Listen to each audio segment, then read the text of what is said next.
things moving. Yay! Ding! We ding. Dings! We Do you want to, just to make sure we're all live and going live? Good evening, everybody. Welcome to the Glory. Hello! Sid and Ron show tonight. Just the three of us, just here in the studio. It's not warm, literally. Very warm. A bit too warm. So we just make sure we're running and all the other bits are going good. Let me just bring this bit up. Sorry, we got sidetracked talking about stowage. Just make sure we're all around. We've got sound. Yeah. So you do like I did last time. We got last week's. Ding, ding, I was ding, watching ding, last week. Yeah, that's right. And then we noticed Ben wasn't sat here. So it was like, I'm on the wrong one. I think honestly, was it? Yeah, definitely going wrong here. The bench is getting smaller. Yeah, that's it. So I knew there was something wrong. I just couldn't figure out what. My little mind wasn't working too well at that point. Let me just bring up today's bits in here. There we go. Yay! Yay! We are. Right, all good. Well, welcome back. Nice to have you back here again. Thank you. And everything else. So yes, Sid, you're back as well. You feeling all right now and everything? Yeah, I'm all right now. You're all good. Yeah. All right, we just chuck everything back now. I'm okay now. He's okay now. I'm better now. Flu's gone. And Mel's better as Mel's well. better now. Shoulder's feeling good. Oh, steady on. So, yeah. Did you go all the way back? I can't go all the way back. I'm still like, you know, not exactly 90 degrees, but I don't get any pain anymore. Yeah. I used to get pain lie down, like especially go to bed. Can't lie on that side because it just kills you. So you're always facing the other way. But far enough to reach SD cards. Oh yeah, I can get SD cards now without actually like. At one point, I have to be honest, I did have a plastic tub thing, which is a step, designed as a step, and I did have it down. I used to pull it out, stand with it, so I could get to it. Because I was like, and then the camera gets pushed and it moves. You have to realign it. So. Not good, but all right now. That's the main thing. Right. Well, Lovely. What have you all been up to? Well, a couple of weeks ago, I was at Ulton show. Yes. And I entered my craft spade, which you saw. And as I walked into the competition room, realised that also on the ship stand was the best in shoe from Telford. Oh. I went, right, okay. Yep. I might get a second. But it came nowhere. But I did get third place for my Gannet. I know, it's a lovely one that one is, yes. Cracking job on that one. Happy with that. Yeah, no, very good. How did you find the show in general? It was cold and dark. Cold and dark. A back cave. And it's also different organ. I think it's under new management, isn't it? I must admit, I haven't done the show for a while. And it's like stands in different places from usual. And it just didn't seem to flow as well as it used to. But if it's their first time running it, Xerfix weren't there. No? Oh, that's unusual. Yeah, they usually have a big thing in there, don't they? So, whether they're just finding their feet, don't know. But it was quite busy. Yeah. I mean, when I went out to get some breakfast, there was people queuing out to the car park to get in. Oh, that's all right then. Yeah. Oh, nice cold day, I bet it was. Yeah, lovely. I bet they love that. You know, don't get me wrong, the museum's very nice and their exhibits are fantastic, but it's just so bloody dark in that place. Even if it's not a model show, you still can't see much. Yeah. And like the carrier experience, which is absolutely brilliant. And if you ever want to have a good day around the museum, go and have a look, because it really is. But forget taking photos. Because, you know, unless you've got like a flashlight this big, you know, and a couple of friends with them as well, you can't get a shot of anything because it's just so dark in there. I'd love to see the carrier deck with the lights on. Yeah, with the lights you on. can see the Buccaneers in detail and the fantail. Yeah, I know they're trying to, you know, make it moody and all the rest of it. But even when it does the video, isn't it, playing of the plane landing, that's in daytime. So why you walk around it almost in the dark? And I laugh about that. Yeah. When I took my lad there for the first time, he was about 5. Yeah. And you get off the helicopter onto the deck. Yeah. And we're just retrieving a Buccaneer. And he comes in, he does a load pass, and he goes round again. And he comes in, and bear in mind, if you haven't been there, it's just projected onto a wall, not 3D or anything. No. We were standing there watching it. Buccaneer lands on the deck, comes right up to the camera. Yeah. My lad ran to the other end. Oh, bless.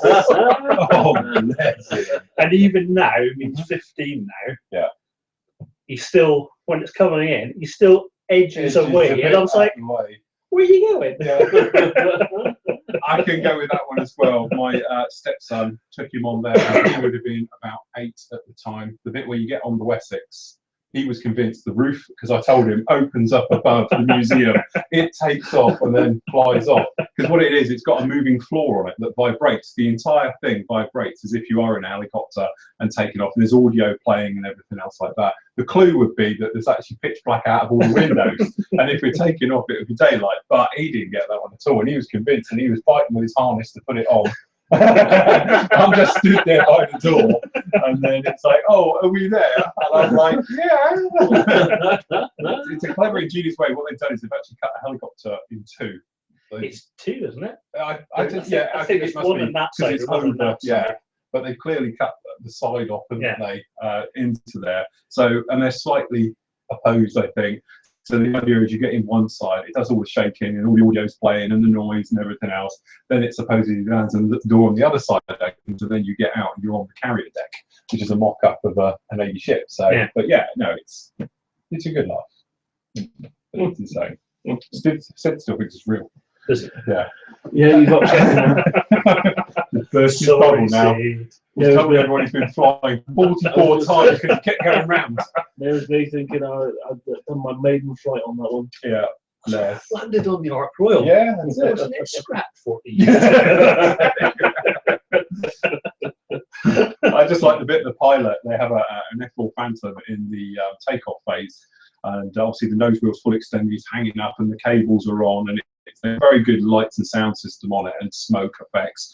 And you can stand right next to it, takes off, and then this arm in the cockpit, which is clearly on like a pneumatic jack, just goes like this, as if he's saluting to the catapult officer. But you can tell it's on a pin, and it's like.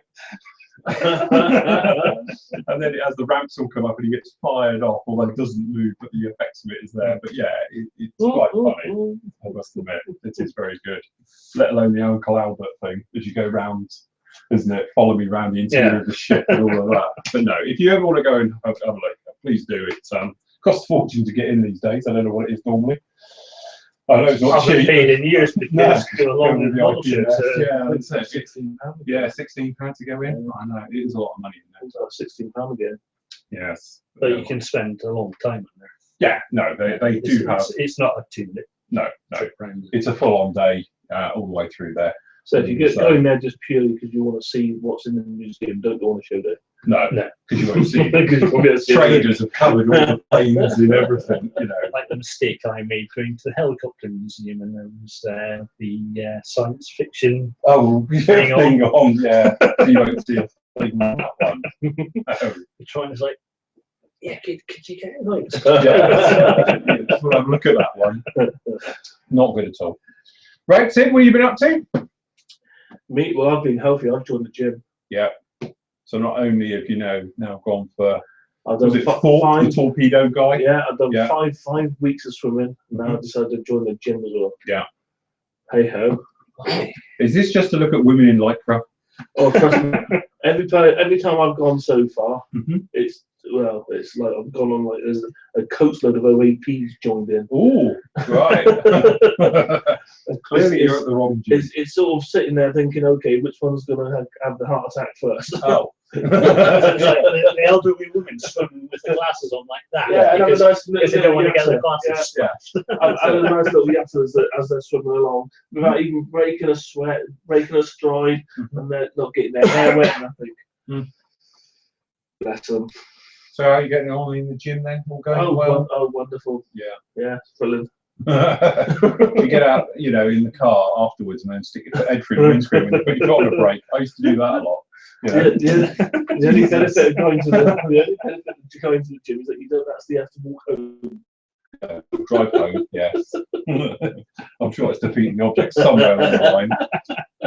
Never mind. Apart from that, I've put in the bullet and painted me 45 Destroyer. Yes. Which you haven't brought it with you though? No, I haven't, because there's little bits of felt wetch all over it now. So. Oh, so now it's too good to bring When it in case it gets broken. When it's on the base, I'll bring it. Oh, bolted on.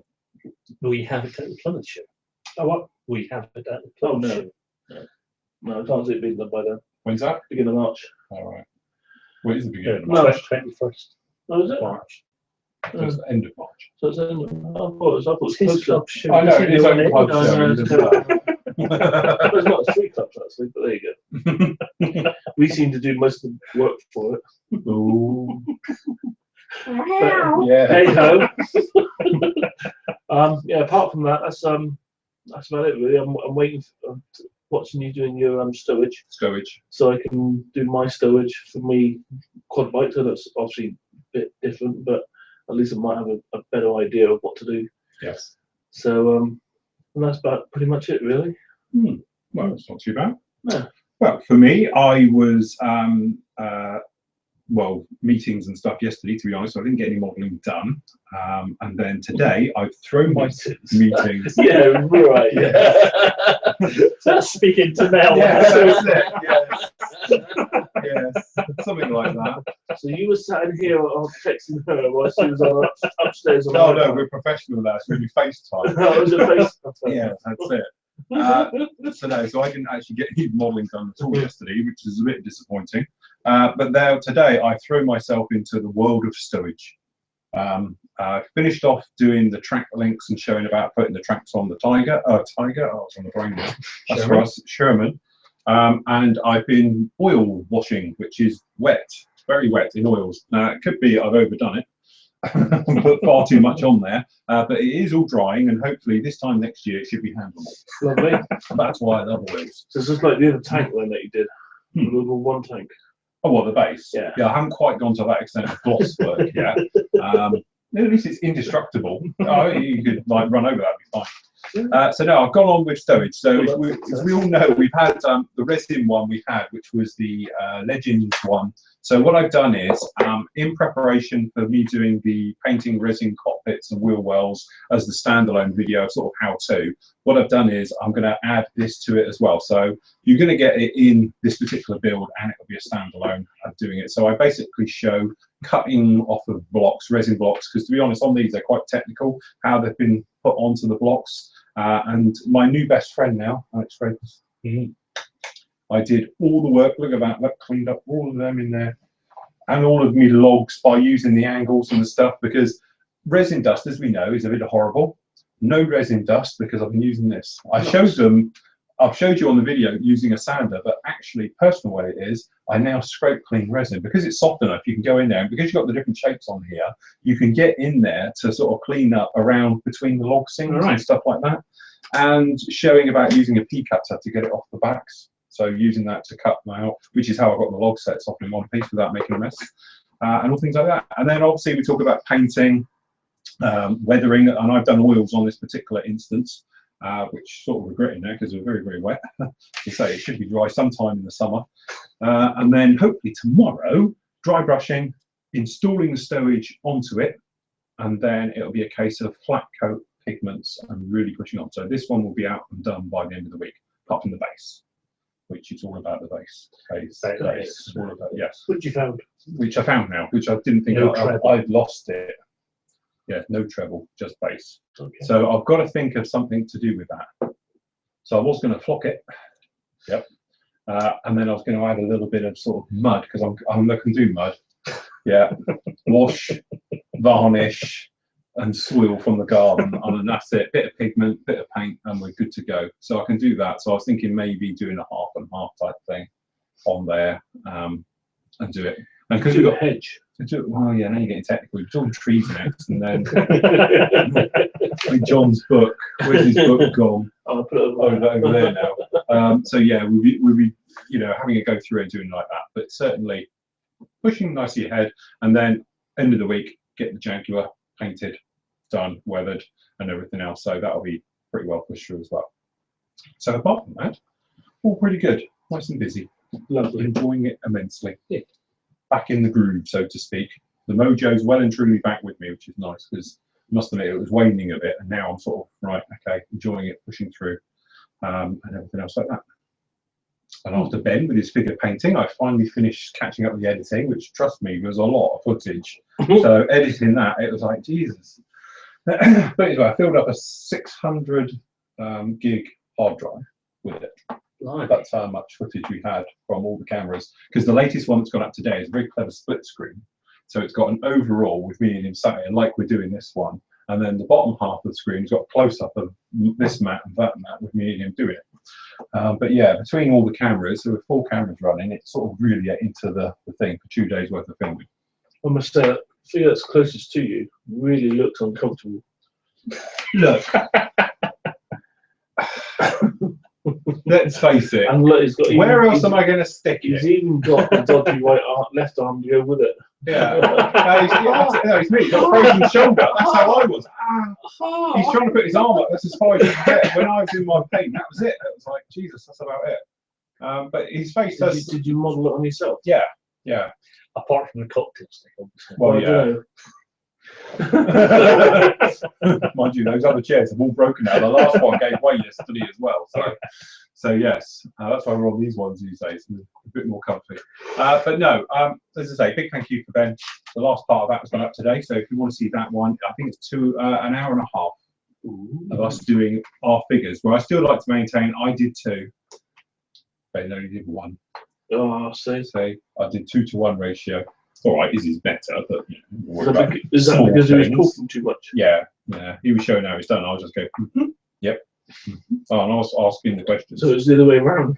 Yeah, you're the quiet one. He was doing the talking for a change. So I just got on, no problem at all. Filled. Yeah, I don't think that. I can't imagine it's ever been used.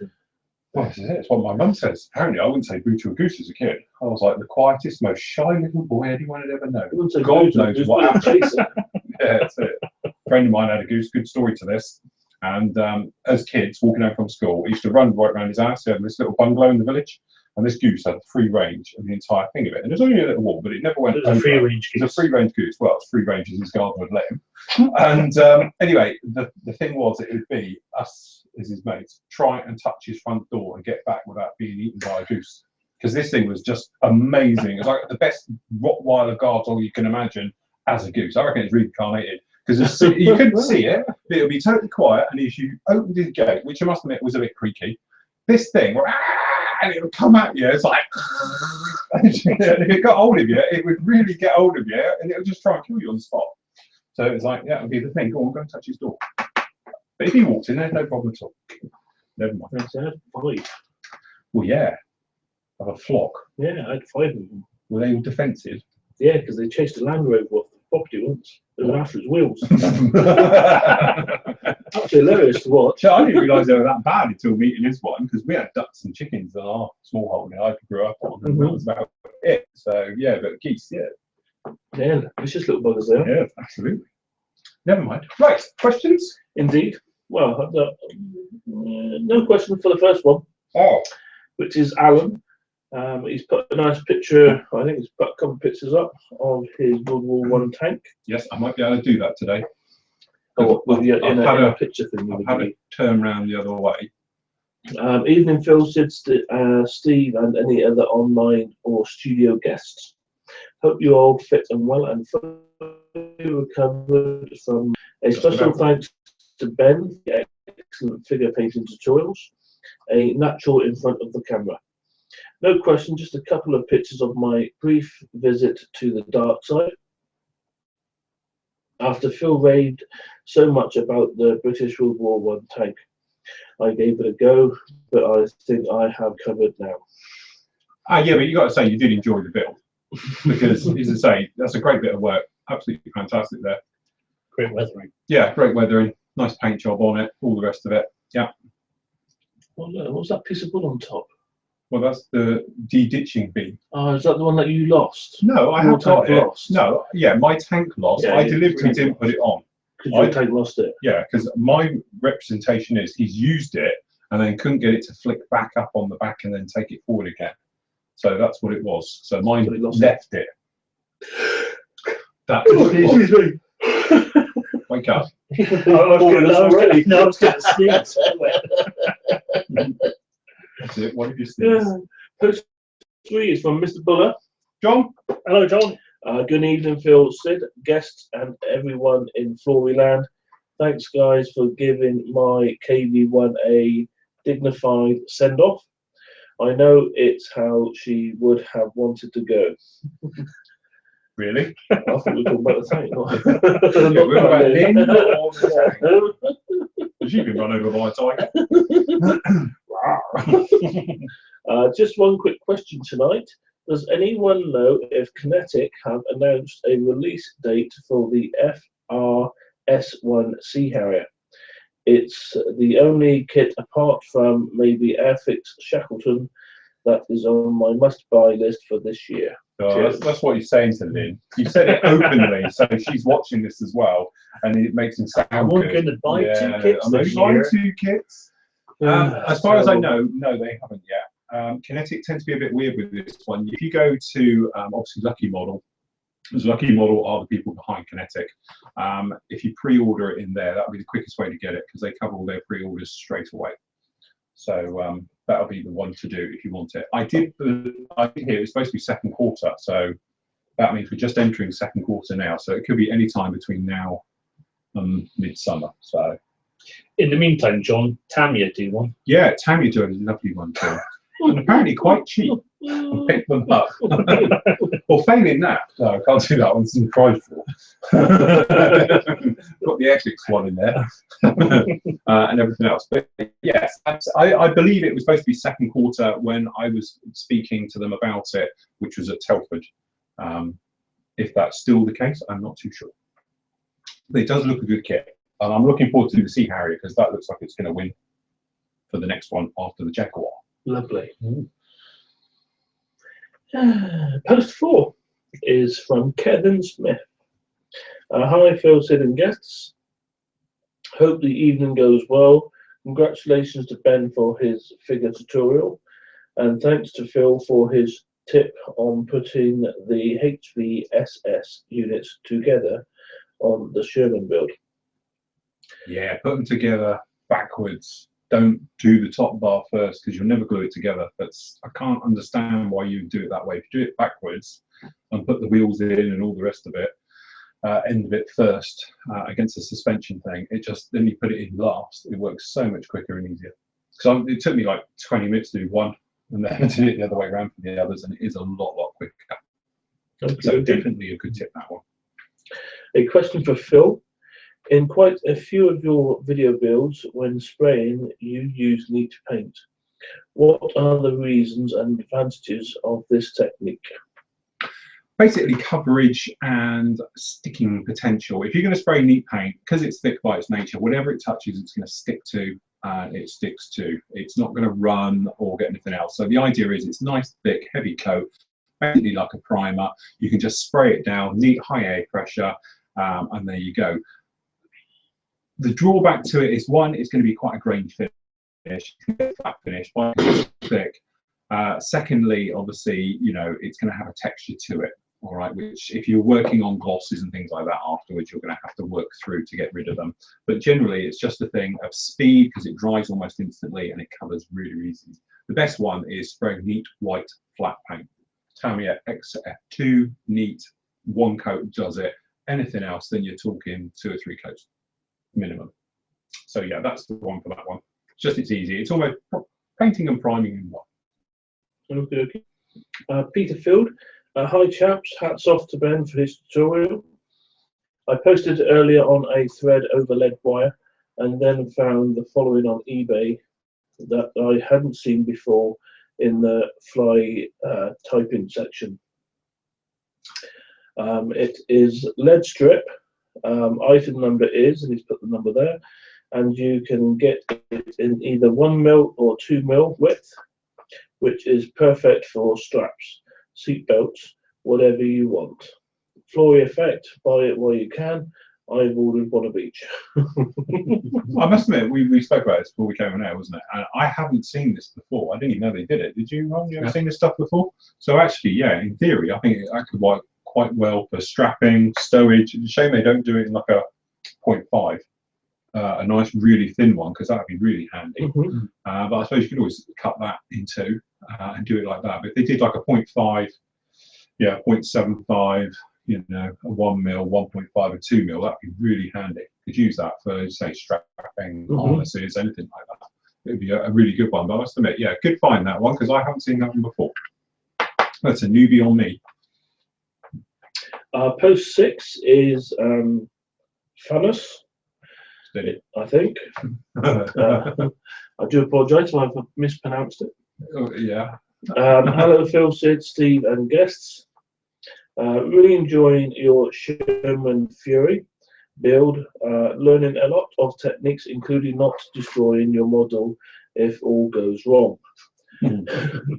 Just a quick question regarding seams and the tools you use. Phil, I have been following your build on the Jaguar, and in one of the parts you stated that the Alex seam-shaped scrapers were good for cleaning up rounded seams. Question, have you ever used the Felix I-File sander combo set, which can follow the rounded shape of a model? Are these ones like belt sanders? As I say, I'm not sure if it's the one you mean, but there's one of them. It's like a it looks like a hacksaw actually, because it's the same like metal goes round, and then it has a strip of like sandpaper that goes between the two, and then you rub it on there. If it is, I have tried those and I just didn't like it. I found that it almost cuts in. And you do it quite, I don't know, it was quite cumbersome to do it. If you're going to do it, you know, I know it's obviously flogging your product, but you know, you don't have to use mine, but a sanding sponge does exactly the same thing. That's what it's doing. The only good thing about it is because it's just a strip of, if you needed it to get in there, say down the inside of an intake or something else like that, where you can't get a sponge, then yes, it's ideal. You can get actually down in there and do it that way. But that's if the ones are on about. I assume it is, because the Felix ones or Flex ones, whatever file system, that's the one they used to use. They're really old. To be honest, it's before sponges sort of got their act together and sponges became widely available. They're sort of old school tool for doing it and everything else. I think that, to be honest, I think the original usage used to be for like balsa models, where you used to use like a planking system for your balsa models. I know they used to use them for that because you whip down the side then and get a great smooth finish in one, because you can cover a more of a larger area. And I think it sort of got adapted by the scale modeling on styrene, and people are using it for that.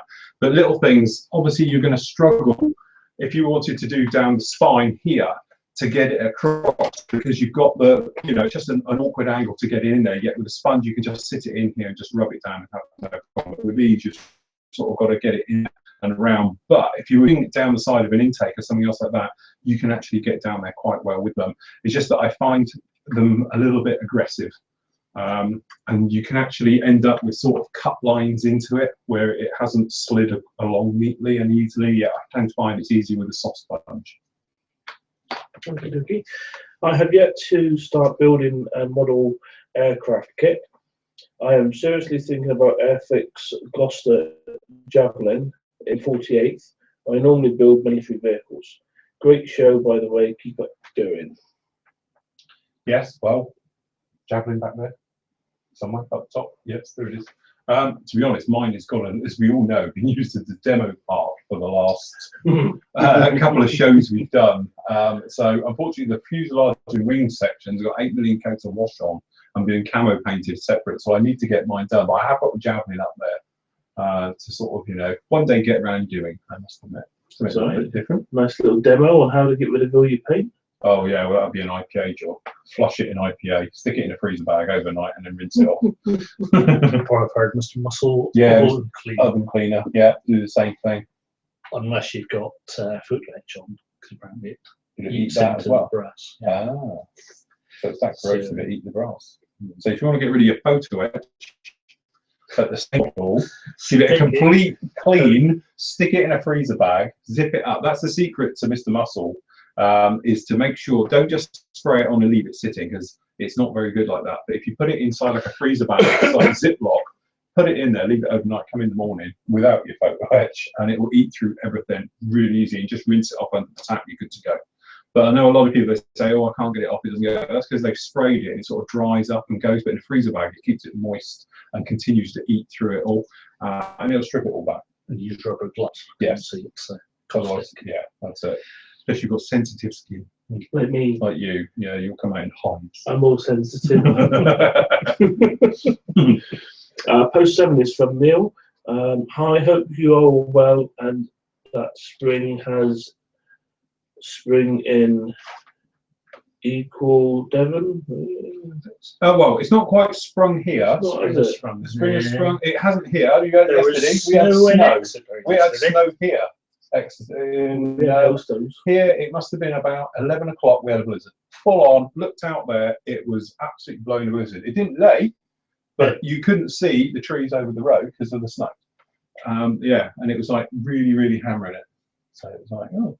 But didn't settle. Didn't settle. No. A bit disappointing that. And actually, shortly afterwards, we had to drive to Kingsbridge, and I thought it would be on the moors, but it wasn't even on the moors. It was all clear. So there was someone heater yesterday. Was there?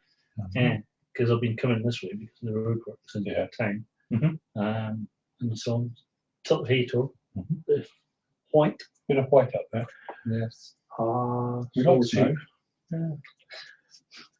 I've got standing very close to each other. I said that coming back right through the South Hand, which is a districty thing down the road from us, but they have really red soil down there. And I said to Mel, look at those sheep up there, they're special red ones. And what it was, they were eating in a turnip field, absolutely plastered in mud, and they are bright red, literally completely bright red. And she bought it. Yeah, she thought they were red sheep. Special wool for I've pre-done. Red News Day jumpers. It was. They were literally completely bright red. Don't because you're full for it. She will. She'll go for it. Yeah. The voice of reasoning. I've got myself a Tamiya 32nd F16, and I'm trying to find the non-Tamiya rattle can equivalent of the below. Model kit doesn't seem to know. And he's put AS10 Ocean Grey, AS21 Dark Green 2, AS26 Light Ghost Grey, AS27 Gunship Grey 2, AS28 Medium Grey. I was going to be really clever and tell you off the top of my head, but I know I'll make a complete arse of it, so I won't do it. Mr. Hobby or Tamiya acrylics would be ideal. Thanks. Right, well, you're not going to be able to do those in Tamiya acrylic normal paints. That's why, to be honest, they have the AS range. And in the olden days, before other paint manufacturers came out with them, we used to decant those and then put them in your airbrush, which is another new story. Don't screw the lid up on decant paint. Because they go pop. They do go pop, or just hiss a lot. So that's why those colours are available from Tamiya, but why they've never put them directly into a bottle is still beyond everybody, because it would be great if they did. What about Mr. Hobby? Mr. Hobby, as I say, Mr. Hobby is, I've got the FS numbers on there. And while you're reading that, he's just put at the bottom there, the Airfix 48 Javelin is a great kit. I really enjoyed building it and would build another. The only tricky part is getting the decals over the vortex generators on the upper wings. I've also used the Felix I file sanding kit, but find Phil sanders do a better job and are more versatile with the Flexi file. It's too easy to sand in a step in the plastic. So that's what you were saying about cutting into it. Yeah, absolutely. Why is it saying F15s on that? It shouldn't be saying F15s on that. I don't know. Why is it saying I don't know. Their colour things are rubbish. Anyway, your colours for F16s. Now, this is where it gets a bit technical, because back in the day, when they were sold by, or bought in directly from the factory, they used to be 3 colours. So what you used to have was, I don't remember which one it is now, FS 36270, which is H306 in the Aquitis Guns Sanyo stuff. Okay, and that used to be the sort of the lighty colour. Then they have another one around the front end and the top of the tail and everything else like that, which is the other one, which is 36320, which is 307, and then you've got the gunship grey on the top, which is to say is F15, which can't be right, is 305, which is FS36118. So you've got gunship grey goes around the top, but apparently when they're in the field, they're just on 2 colours. That third colour gets scrapped, so it actually just depends on which way you want to do it. I don't remember which way it is now, so it must be that one. So it's would be the 36270, which I just want to check on here to make sure I'm right. Drum roll, please. Drum roll. Just one section. Because this one here is what I keep going. yeah, keep it going. Where are we? Hill, grey. Yeah, so you're down here, as we say, in F16s is gunship grey, which is FS36110, which, as we were saying, is H305, and then it's 270, which is 306. And then the other one, if you did want to do it like that, is 307. No, 375. Sorry. No, they're saying it's a different one. Let me just check that. Dun, dun, dun, so, 375. 375. Where's 375? It's 275. 375. Yes. Probably. Yeah, that'll be the colour. It's like, oh my god. Half these colours I've got here is one of those things you think I'm going to need that one, and then I never do. 270, 270. I've seen you've got a lot of them. British colours, lots of British colours, lots of British colours. I'm going to have to go across here now. So it's 375. That's 375. Bear with us. Yes, talk about yourself. We don't have Steve to talk about baking. Baking. So I'll just read the next one, which is post 8, which is from Andy. Hi guys, no questions tonight. Just kicking back and enjoying the show. Thanks Peter for the heads up about the lead wire. I've ordered one of each myself. Give it a few hours and the guy isn't going to know what's hit him. Oh dear. You know what, it's not showing it. Is it not? So I will go with those two then. That's the easiest way. Just go with 36270 and the 36118. So you want 306, well 305 and 306. Somebody will chirp up now and say, I think you'll find. And when you're at a model show and somebody goes, that's not the right grey, and you just see that's what Phil said. Yeah, that's it. It's the lighting, that's what it is. It's the lighting. 375. 308. See, I can cross-reference it with everything here. So yeah, if you want to do it in 308 is the other one as well. So there we go. I knew one of my magical systems wouldn't fail me. Who needs my eye paint thing? When I've got these scribbles on the back. That was one good thing about the lighting that you used, and the sheen on my Raptor looked good. Yeah. But in bright light, it looks like there's nothing there. It just looks like a grey brick. Go on then. You done now? Done that. Sorted. We've put the right world right with etched things.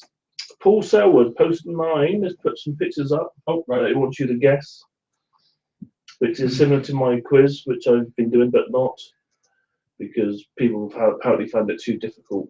I was making it too hard. But however, the first person that got them right was the first person that actually put the answers up, apart from one. Oh, do you know what that is? The back end of an airplane. Is it? See, I think I know them all apart from one. Because we had a look earlier, to be honest, and I just rattled them out. But it's not a Blenheim, is it? No, I think that's a Hudson, isn't it? I was going to say the Airfix one. Yes, yes, it's Hudson. Yeah. The old one. Right. Okay. So, what do you think that is? Would have known. Some biplane. I think it's an FB2 Vimy. So anyway, that one there's a lightning. Yeah. That one there. Oh, that's the Felix did. Yep. Yep. Oh, that is the one I can't even see what it is, let alone what it's supposed to be. Yeah, I must be. I'm struggling even from this picture as well. So I can't even see what it is.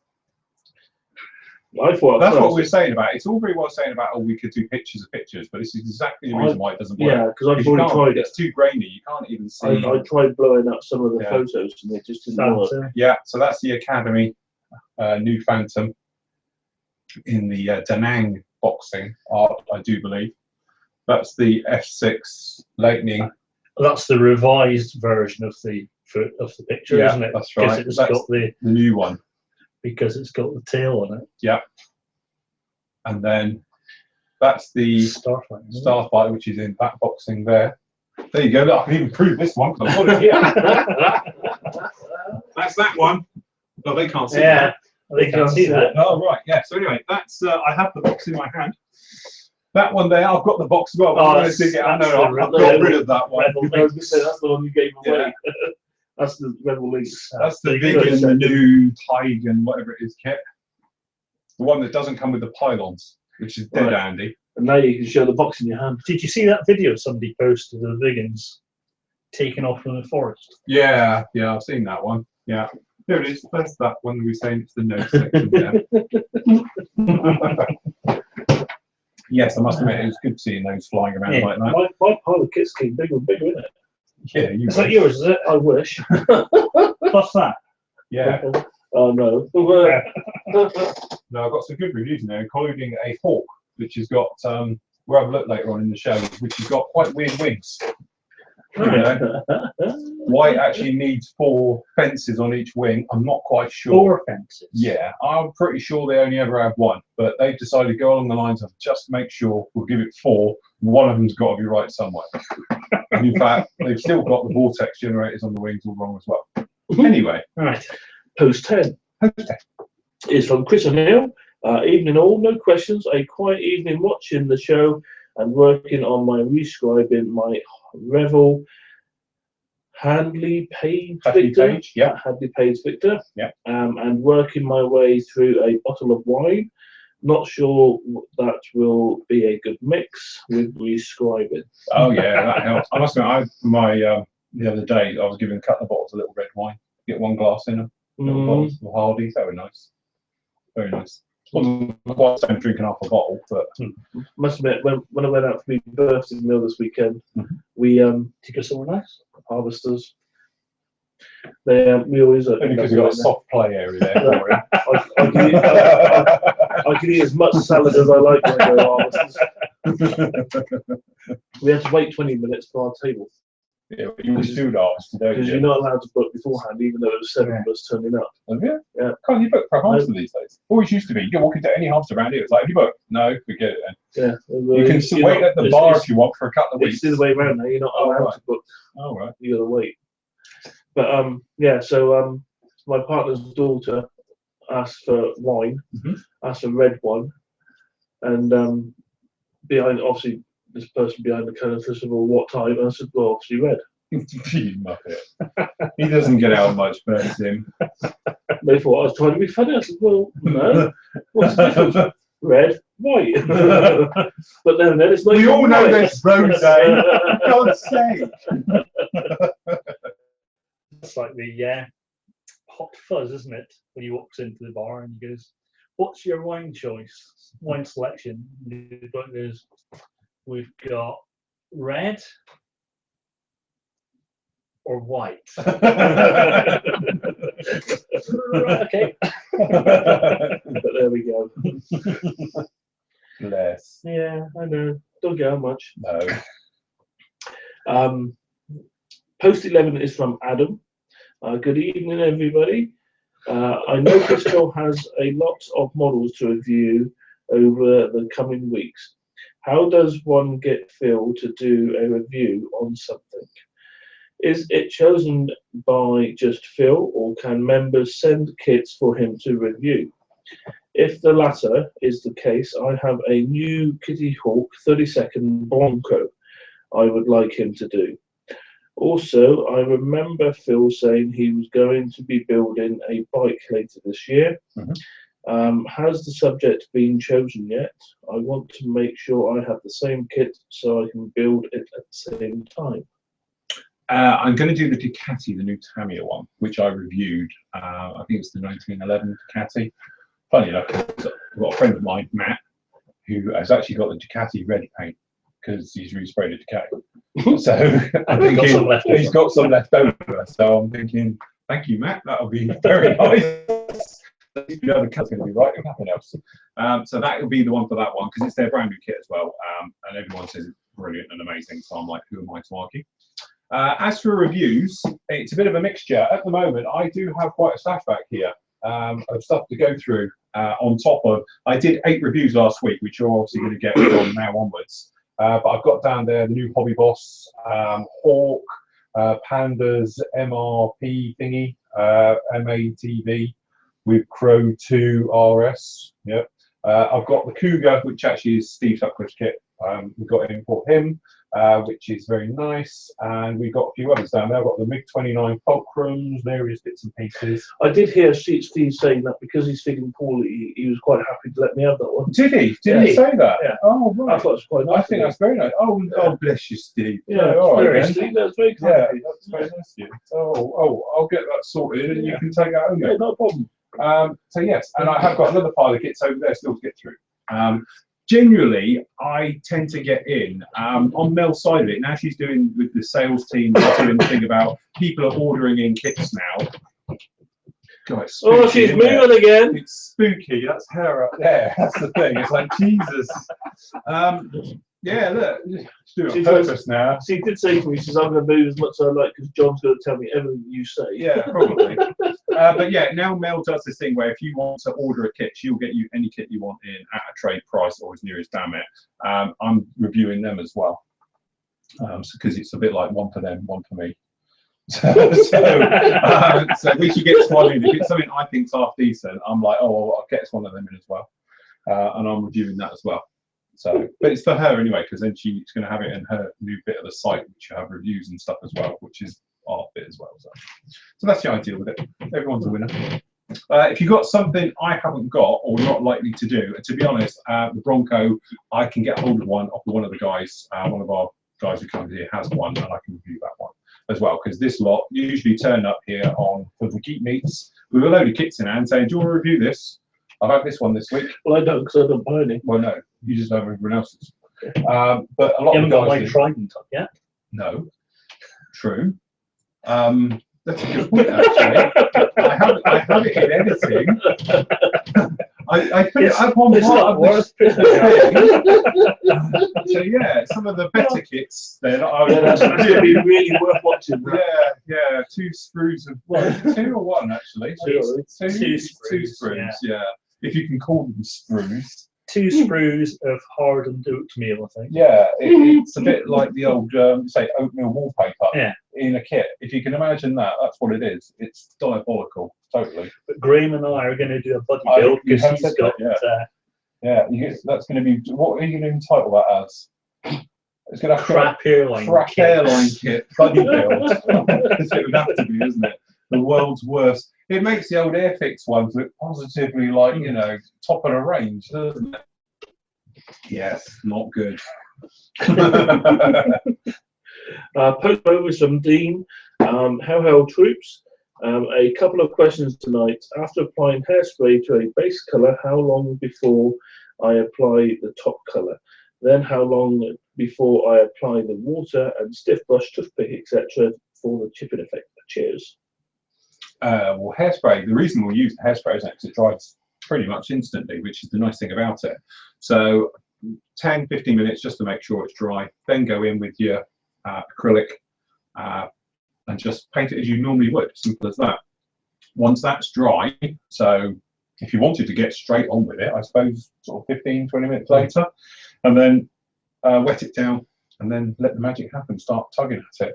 But as you say, it's, you know, once you've got the lacquer down, you could technically come back a lot later, a couple of days or weeks later even, because you've got that layer and all you're doing is rehydrating that, the paint underneath. And sometimes if you put it down and you do it too quick, it bubbles almost up, doesn't it? You get quite a texture to the paint, and that's where it hasn't totally cured off. It still works, but you end up, that's the situation where you take too much and it comes off in giant sheets. It's because it's still quite soft and it just comes away too easy. and things like that. So yeah. And the other thing as well, one thing I learned off of doing things like that is the temperature of your water. If you want it to be a real struggle to get it off, i.e. quite minimal chipping, use cold water. If you want it to come off quite easily, use warm water, because it will just, you know, like everything. It's the old sauce on the plate, isn't it, as I call it.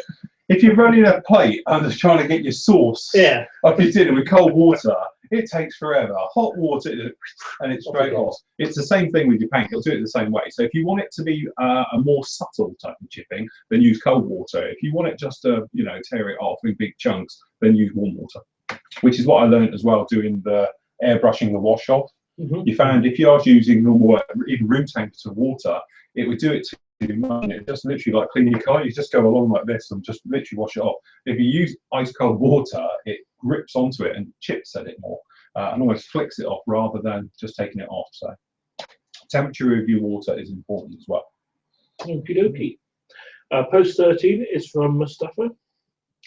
After being impressed by Phil's review of the Mang T90, I am building one these days. Great kit, except the tracks, which are becoming a PIA. Pain in arse. Just one observation that I have seen: aircraft kits being criticised all the time for inaccuracies, but I have yet to come across similar comments for armours and ship models. Have a good night. True. Is that because they're all right? Mind you, saying that, the I must admit, I'm not the greatest fan of Facebook because there's too many idiots on there who talk crap, as I find, especially with the modelling world. No disrespect to anybody who I'm modelling with, because obviously none of you do. But I do hear, and I'm like, really, you know. This one is a classic example. I've heard people talking about the difference in the nose lengths between this kit, because I think Pound has brought one out. Meng's got theirs out, and somebody else as well. We've got this same kit, the Cougar kit. And somebody had them all lined up the other day with the bonnets, and there's slightly length differences and all the rest of it. And it's like, really? You know, this is like aircraft when everyone's out with calipers, you know, oh, I think you'll find it's like 2.5 mil. And you're like, really? Personally, I don't care. If I'm honest, I build it because it looks right to me and all the rest of it. If you really care about that type of detailing, then fair play to you, you know. But at the end of the day, I'm in this for the love of the hobby and I enjoy it. If I was doing it for a museum and they wanted a 1-to-1 scale replica, then you're talking different, and I would cut the nose off and put 6 mil of plastic card, whatever the difference is, and pack it all out and then redo it. But as I say, I take the view, if it's like hawk shaped or Jaguar shaped, then it's a Jaguar. Yeah.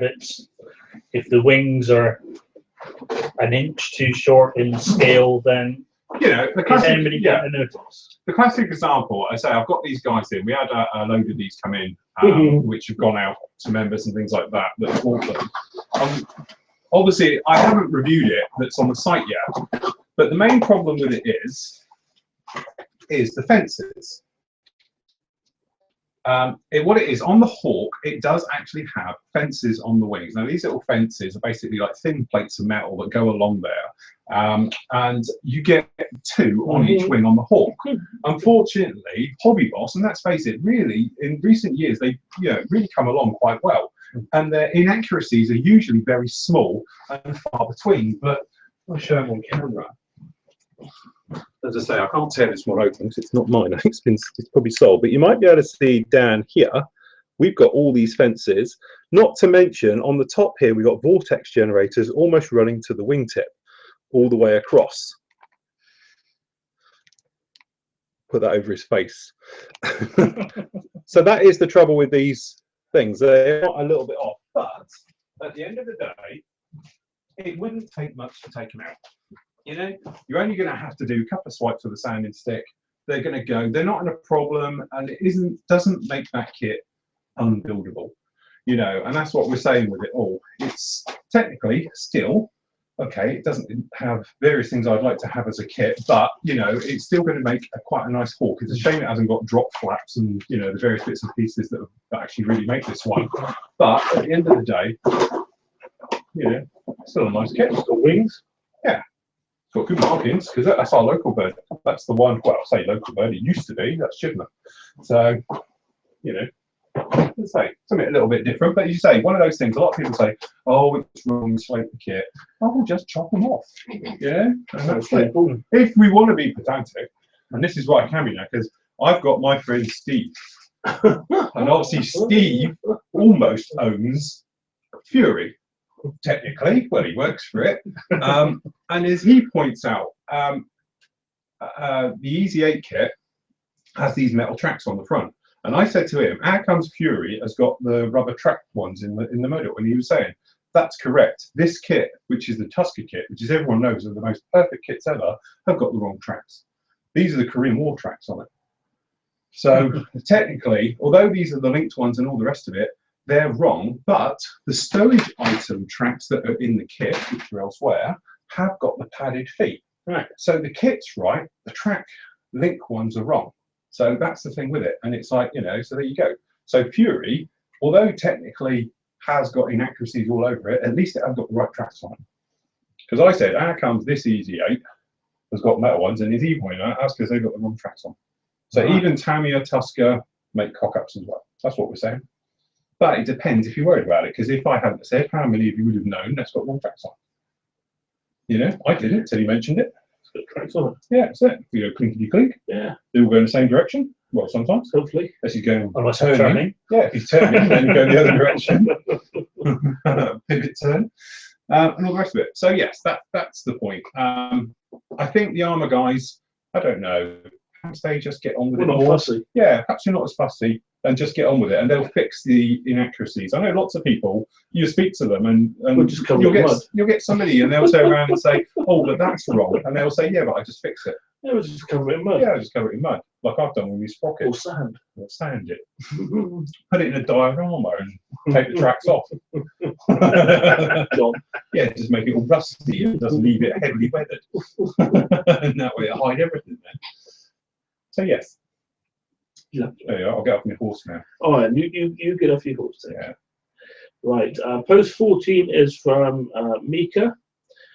Hi there. It's your fault I'm getting fat in front of the computer screen, instead sweating my pants off building my F-16. Would you like a sweet? Unfortunately, we've eaten all the good ones. All right. Just finished polishing the canopy. My licorice. In the end, I used Mr. Hobby's there's nothing wrong with the licorice ones. Yeah, but still no one. Oh, go on, keep eating the licorice ones then, Steve. Well, I reckon you've been demolishing that because all the licorice has suddenly come to the top. Probably. Because I have people It's around here. lighter, you see, when it gets shaken, it comes to the surface. Yeah, that's right. Hobby Boss Fine SF compound to give it a final polish, and it worked great.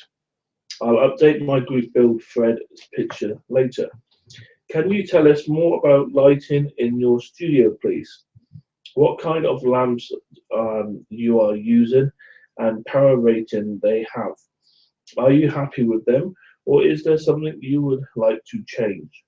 Also, are those daylight light bulbs? Thank you and have a nice evening.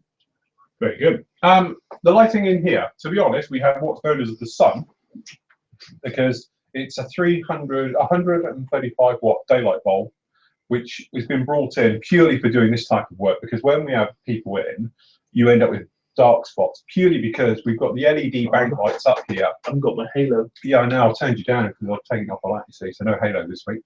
But what happens is that the LED lighting by its nature is very beamed, it's fixed.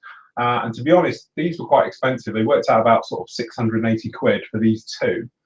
They come as pairs because they actually have a focal thing of 35 degrees, which isn't that much still. It's better than just being a square coming at you. If you have a normal LED, if you look at it, it blinds you. Anything slightly off the side, you can hardly see it. So these ones, the reason they're so expensive is because of a wider arc of lighting.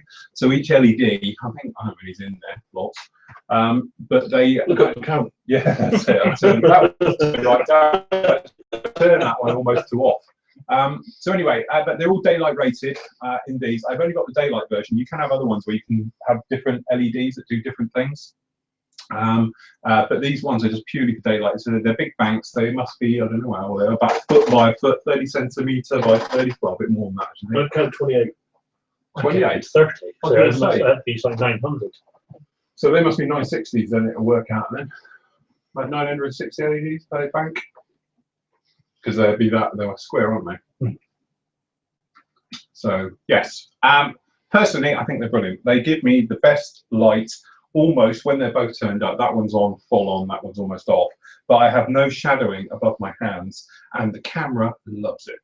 The biggest thing is obviously for you guys, and it is because the camera, as soon as I switch to that, the picture is sharper, the focus is a lot better, and obviously you get the depth of field as well, i.e. the focus doesn't struggle on different lightings on your hands, whereas it used to with the traditional sort of daylight bulbs and things like that. So the LED ones really do work, but they're a lot of money. Your best part of £1,000 for two. To be honest, I have got two others which we don't use because it's a bit overkill. But even in here, if we have just those on, it is really dark around the outside, so you can't see much. So we have this other big one on, which illuminates the entire room. But you're all right here as long as you don't look up. Yeah. I was thinking you put my sunglasses. Yeah, that's it. From our point of view, you guys, you're watching this thinking it's all very nice and light here, which it is. But if you look at them, it gets a bit, you picked out all the things in it? Good lad. You're going to force feed in then. And everything else. So yes, that's the point to it. If he eats more than 4, he's going to have to stop on the way home. So yes, but so personally, from my point of view, brilliant. A show on them once, didn't I? When we first put them in, yeah, we had a bit of a new show somewhere. If you just search it on the main site, no doubt it will come up with it with the studio and everything else like that. But no, I like them. They're nice. They're not as hot as the old one. Yeah. That was really hot. Yeah. When we used to have the old lights on, it used to get incredibly hot in here. This, we don't have that trouble. Just but with the hot stuff anyway. Well, yes, that's it. And the thing is, when it's just me, I just run with the 2, and that's all that's needed. If we have other people in here, we have to run with the 3rd one, the daylight one on, just to give that overall. It just makes me laugh that you actually got his room light on as well. That makes all the difference. Because it makes so much difference. I'll tell you what is really incredible though, because the guys up for this is that when I turn off all these big studio lights and you have a normal room light on, it's almost black in here. And it really does show how much like these things. That's because Mel's not allowed in there to clean your lampshade. No, that's it. You need one pictures alone in that. The only thing we have trouble with is the neighbours wondering what's going on. Filled with paint on the inside. Yeah, it probably is. Yeah. But no, the neighbours are often like, "Oh, I wonder what that light coming from your window was." It's like shafts of light coming out. People getting past being blinded in the car. Yeah, it's pretty good. Your street's quite dark. It is. Yeah, we illuminate the street, which is quite handy for all the other residents here. Feel like that film Cocoon. Yeah, it is almost like that. But no, yes, really do like. But if you go on the main site search and just put in their studio setup and that, it will come up with them. And I did a review on them and things. So good stuff. Last post on page 2, which is number 15, is from Neil. Hi guys, just wanted to say hi. This is his first post. I just wanted to say hi and a massive thank you for my recent buy of Sanders collection. The delivery was out of this world quick. A quick question. Can you use X20A to thin and revive Games Workshop paints? Love the show and really enjoy the video builds. Keep up the fantastic work. No problem, thank you. I don't know. Have you ever tried thinning? Never tried it. I've done it with X20A and I've sprayed with it as well. I can't think of there any. To be honest, I haven't done it in a long time. Probably 5 or 6 years since I last did it. My turn, passing the torch, are you? Yeah, paid 3 now. I get paid 3. Whoopee. So yeah, you should be okay. Just test a little bit first because I haven't done it for a while, and to be honest, my game shop colours are dried up. They're pretty horrendous, so I need to get some more. I tried reinvigorating a bottle of XF2 red, army red. XF7. XF7. And doing like a Super Puma, which is a military one, but I'm doing it. It's a Bristow's one that goes out to the rigs. The ones that keep falling apart. Yeah. Yeah. Well, they do, don't they? Gearboxes keep going. Yeah, that's it. Anyway, painted white, masked it all off, got the red down. And this was 2 days before Ubleton, right? Hardly anything in the bottom. Yeah, we've all been there. Yeah. I know. Instead of like going, I'll wait 2 days, I'll get another bottle of Ubleton. I thought, nah, Scotsman, I'll try and eke this out. Put some extra with a nut, get it a really good shake. Yeah, that'll do. Put it on, and it was like spraying on water. Yeah. To be honest. And about 20 coats later, I thought, yeah, that was all right. Yeah. Took all the masking off and run all the way down inside it. You're not the only one. That's because I was getting low.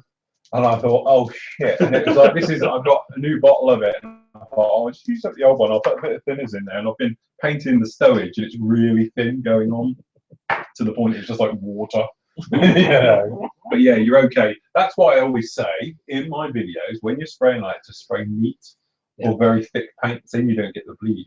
Because as soon as that bleed gets some creeps, it's like, oof. I did some, what was it? I can't remember what it was now. I'll tell you what it was. It was because it was red as well, as far as I remember, the Swiss Air Force display team on one of their F5s. And I masked the Swiss cross underneath. And I thought at the time, yeah, it's all going really well. It's nice and red and everything else. Unmasked the top, no problem at all. Undid the bottom, and it had just gone through every panel line and joined. It had made it all the way through from all the angles of everything. Because you've got the gear doors down there as well. It's all round the gear doors and everything. So I actually then go back and put the white back in over the top. So I just did it as bars there, just marking bars on it and did it. But yeah, it had made it from one side to the other. Like, brilliant. Thanks for that. Note to self. And that, I think I was getting tight. I can make this stretch. That's the trouble with us models, you see. We'll do things like that. Yeah. Oh, yeah, no, it'll be fine. It'll be fine. You know, really, well, the bit where you say to yourself, it'll be all right, is where you're telling yourself it's about fuck us up, but, you know, we'll be all right. So you see, I was so desperate to do it. Instead of like just saying, hang on 2 days, I'll get a fresh bottle and do it properly. I thought, right, now I've got to get on and do it, and now I've made a lot more work for myself than you would have done in the first place. Yeah, we're all guilty of that one. Anyway, post number 1 on page 2. Shit like that was gravy at home. I'm not allowed to have gravy at home. Why? Why? Because after a meal, with my gravy, I like to put my bread on it. Yeah. And mop up the gravy. I'm not allowed to do that. It's disgusting, apparently. Yeah, well, you were with tea with the queen. I actually have to go out of the lounge and into the kitchen, stand at the kitchen table, the kitchen worktop, and do it in the kitchen on my own and mop up my gravy. I thought you were doing it at Harvesters. Yeah. That would be fun. You get free bread rolls there. Yeah, You get free bread rolls. I should have tried that. That's what to be done. So next time down your place, I'm going to make you play. Yeah, go on then. I'll tell you what, you do it, I'll do it as well. We'll rebel. It'll be one of those blue. Bill said I could. Yeah. Bill's doing it. If it's good enough for Bill. Anyway, so post from Ian Smith. Good afternoon from Montreal. Bill, Sid, and assorted guests, and everyone in Florianland. I hope to be watching as I have a meeting at 1:30 local time, 6:30 GMT. I just wanted to say hello, everyone. Hopefully, I'll have a question later. Yes. Sorry, I haven't answered you, Ian. I haven't been here. Watching from work again. Yeah. Well, he Facebook's me, you see, so. But I don't chance to get back to him. Next question is from Neil Smalley. How many kits per month do you guys average? We know about Phil, so he gets a free pass on this question. It's easy for me, none. I don't know. When you're in one of your smaller, because at the moment you've got big projects on the go. Yeah, I suppose but so. you did the Land Rovers and the M113 and your Huey. Oh yeah, but you ran through them. The Huey I didn't rattle through. I did that rattle through. I don't know whether they meant buying kits or building kits. It doesn't say how many kits per month do you guys average. So I presume build. I think it's building, yeah. If it's build wise, if it's straightforward ones where I don't have to take pictures and I can just enjoy building it and painting it, then I'd probably say 2. Because I've quite easily done me Huey and one of the within a month, quite easily. Yeah. So I'd say 2. Well, I've got 3 on the go at the moment. Actually, no, I mainly build small stuff. So. Well, you say small, micro. Have you finished your ship yet? The container? Yeah. No. Oh dear. No. You could bring it. You could bring it along, right? And we'll destroy it, and we'll reenact the 18, the ending. You know where they got the container ship. We could actually get a couple of wires and move the containers around, and then we'll just blow the thing in two, and we'll do a reenactment at the end of the 18. No, because I do intend to finish it. You didn't say that the last 4 years. I might give you my A10 and you can have your book back. Oh, right. The book back. Yeah. What, the A10 that he actually done the work for you? Yeah. Yeah. As far as you got, I haven't done anymore. Yeah, I've got my photo etch onto it. And then I decided I would try and fit the GPS dome on the back. And I made a pig's ear of it. What was it on the side? The bottom? No, because I scratch built it. Oh, so it's not domey to the top of the back, is it?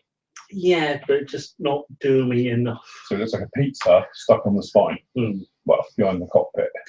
A soggy pizza. A soggy pizza stuck on the back. So it's on the shelf with Dean at the moment. That'll damage.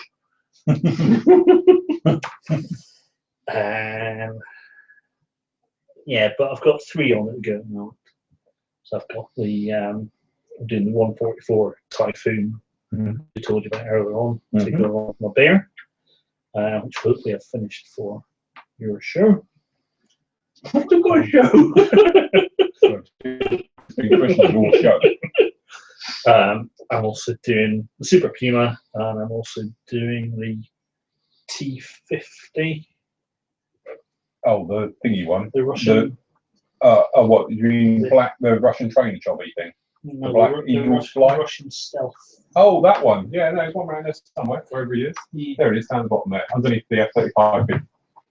Yeah. The Star Kit, Zender one, yeah? Oh, yeah, that's it. It's harder, whatever it is. Yeah, because it's got different names, isn't it? So it's like pack something or other. Yeah. But I just thought it'd be nice to, now that I finish my Raptor, have that sat next to it. So I've got 3 on the down. Very nice. Just changing subject. Did anyone see the pictures of the new, what's allegedly the new Russian super bomber? No, on the internet? It's in wind tunnel testing, which I can't imagine it, is it? Because nobody's going to suddenly, oh, well, we're building this one, it's in a wind tunnel, we're going to omit it. But apparently it does look nice. It's very futuristic if it is anything like that. But apparently it's going to be their new intercontinental bomber. It's going to replace, obviously, the Bear, which, let's face it, it's about time. It's 100 years old now, that thing. Especially with the navigational problems, it's something. What, coming up the Bristol Channel? Well, aren't intercontinental bombers had their day? They're a bit like the aircraft version of the battleship, aren't they? Yeah, yeah.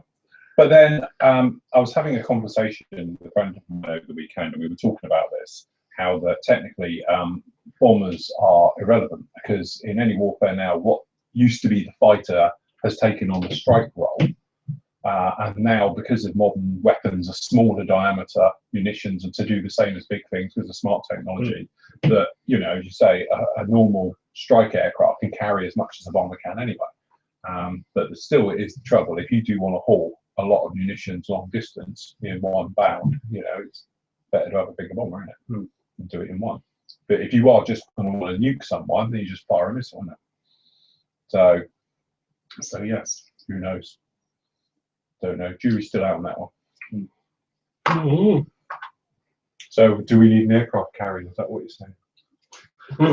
Changing if you're in the Navy or not. If you're in your Air Force, nah, I don't need one of them. Oh, Air Force, just fly over there. If you're in the Navy, go have one of them. So, that's a whole can of worms, that one. Not going down that one. They've got a very nice model of the new aircraft carrier Newbolton. Oh, okay. Yeah. What a big one. Big glass case, Oh, yeah. about from here to that wall. So is it 172nd? Something like that? Must be, yeah. Very nice. Has got F-35s on it? There's no aircraft on it, to be silly. Well, it's a genuine model. It's a genuine model. Oh, yeah, I was going to say. Is it the Dreamland one and it's got aircraft on it? Bless. I didn't look at it close enough to see if they'd catapult on it or if they built it properly, because they changed their mind, didn't they? Yeah, that's it. Well, I thought originally, getting off topic here, it was all going to be magnetic. Steam catapults are irrelevant because the US are basically, because I've seen the F-35 use it, and it's a magnetic one. It's like a freaking railgun shooting things off these days instead of it. So it looks exactly the same, but it's all done with magnets, and it hauls them off. And obviously the thing with that is, as they say, it's more reliable than the steam one.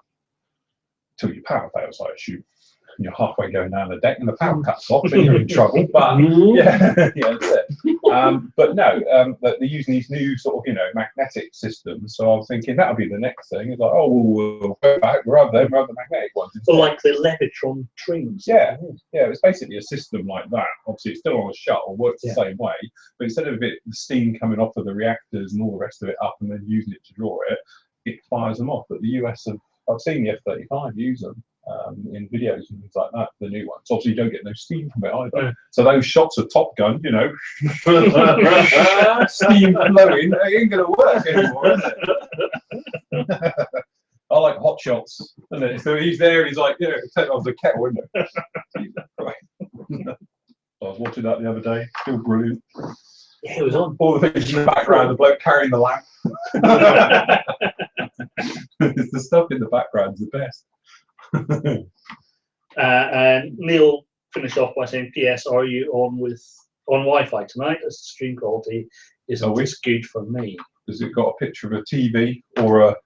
No, I've got a TV still. Yep. Yeah, good picture of it. Well, apparently we can't do much about it. And to be honest, I turned my phone off of Wi-Fi. I turned everything off in the house that's Wi-Fi that isn't needed. Xbox is off. The laptops are all off. So the only things that are actually technically on it will be upstairs on our iPad and this. So it should be all right in theory. If not, we'll have to do some digging. Next question is from Richard Creswell, and it's his third post. Hi Phil, Sid and Guess. I'm a new member to the website and loving the 4 days I've been on it. This is my first post, so I hope I have put it in the right place. I have two questions. I'm working on Rebels 132 Chinook. Very nice. Question 1, where do you guys go to get your aftermarket parts and decals? I didn't realise, because you've got a 35th one, haven't you? I got a 35th one, yeah. Is it in that brownie styrene, or is that just the camera? No, I don't think that's. No, I don't think mine is that colour. But to be honest, I haven't taken mine out of this box for ages, so I don't know. So I thought they were in a sort of that grey colour that they normally are. I didn't realise it was in that colour. Very nice job though, coming along nicely. Going to be a beast, literally huge. Decal wise, I get mine from the internet this time. Anyway. Yeah, with me the same thing. I tend to most of the time it's eBay from me. eBay, or I look on Harrods to get the reference for them, and then look elsewhere to see if I can find them cheaper. If I'm after a set of decals, I'll try eBay because the pricing is pretty competitive on there, let's face it, and then get them from there. If I've got an order going in, trade order, something like that, obviously with Hannants, then I will chuck it on, piggyback it on the back of that order and bring it in and do it like that. Sometimes you get the more specialist stuff, like, to be honest, this isn't mine, these are Steve's that he's given me, because apparently he says he's not going to build it. But you've got the ones here, they were at Telford 2 years ago. These are the DXM ones. And for the actual splinter, or Blue, isn't it? It's called, she was called Blue, the actual aircraft, and everything else, and it's, you know, multi-part and all the rest of it.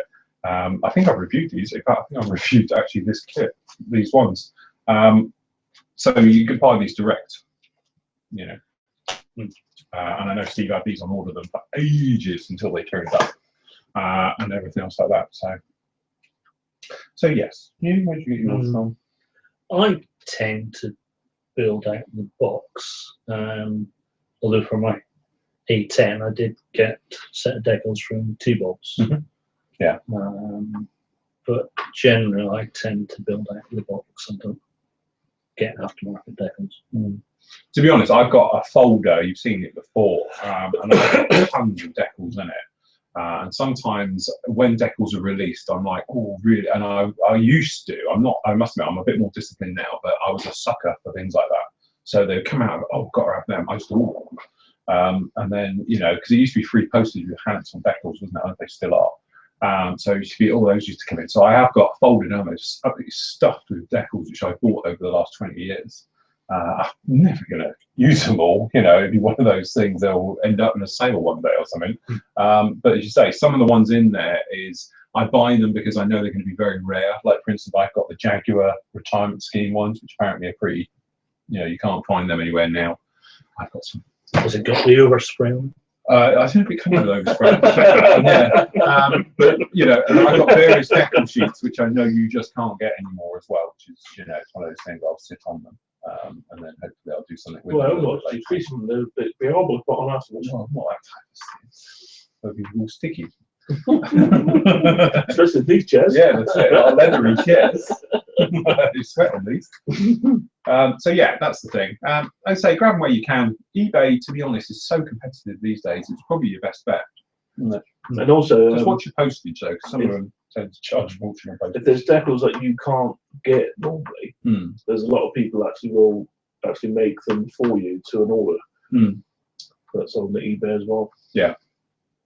Just be careful with them, because there's some better than others, shall we say. Oh yeah, I'm there's sure some people that will quite happily flog you a copy of somebody else's decals, for instance, and they are terrible, you know, and all the rest of it. So there we go. And the second question was, what do you use to glue, I presume that means glue, your clear parts, and have you ever used Formula 560? Which is in the picture. Which is in the picture. Which is, I have to go back to it. We all saw it in the picture. It was behind him. Hold on, I can do it again. I use Crystal Clear. Which is this stuff. Which you said you've never heard of. And I have never heard of that glue, so I wouldn't know what it's like. I must admit, a little bit difficult. I must admit, I went wrong. I use Crystal Clear, although I've lost it. Do you know what? Ben had a tidy up for us, and since he was here, I can't find anything. Today, I was after, I can't even remember what it was now, but something that I always have to hand, and it took me 20 bloody minutes to find it. Best bit was he tried putting some paint on the paint rack as well. And not only did he miss putting the paint, well, he knocked about another 3 off the paint rack. Absolutely hilarious. Look, I'm really getting low now. I'm down to like a third of a bottle. I'm going to get some more in. But yeah, Crystal Clear, I must admit, I do love that stuff. It is. I think the big thing is, there could even be better stuff, but this has never failed me yet. I've never had any problem with white marks. I've never had it come off. And the times where I've had a problem with the canopy, I've got in there with a brand new blade, cut around it, peeled it off, and then you can just scrape it away quite cleanly. You know, attach it to the model, no problem at all. Yet with other ones, I've had trouble with the glue's gone a bit manky and stuff like that. But this stuff, I must admit, you know, that could be better than this. But it's one of those things, you know, you stick with what you know and all the rest of it, and it just does tend to work really, really well. So, you know, stick with what you know and everything else. If it works for you. This is it. And that's what I was saying the other day, wasn't it? I don't know if it was on here or the other show, is that, you know, sometimes you get all these brand new fangled stuff that comes out. And I think it was when we were on about primers, wasn't it? And we went through, in the space of like 2 or 3 months. Primers and paints. 4 primers we went through. And it was like, really? And now I've just gone back to using Tamiya paint because it works. It's straightforward. It's no hassle. It goes down, you paint it, and it's done. But you feel almost pressured that was a new paint on the market. I must rush out and get it. And like these new paint manufacturers, there seems to be a new one every week starting up. It's like, really? You know, I've got the paints. I know what they do. I can just spray them down. The only thing I am going to try, again, I'm blaming Ben for everything tonight, but I am going to get some of the white tops.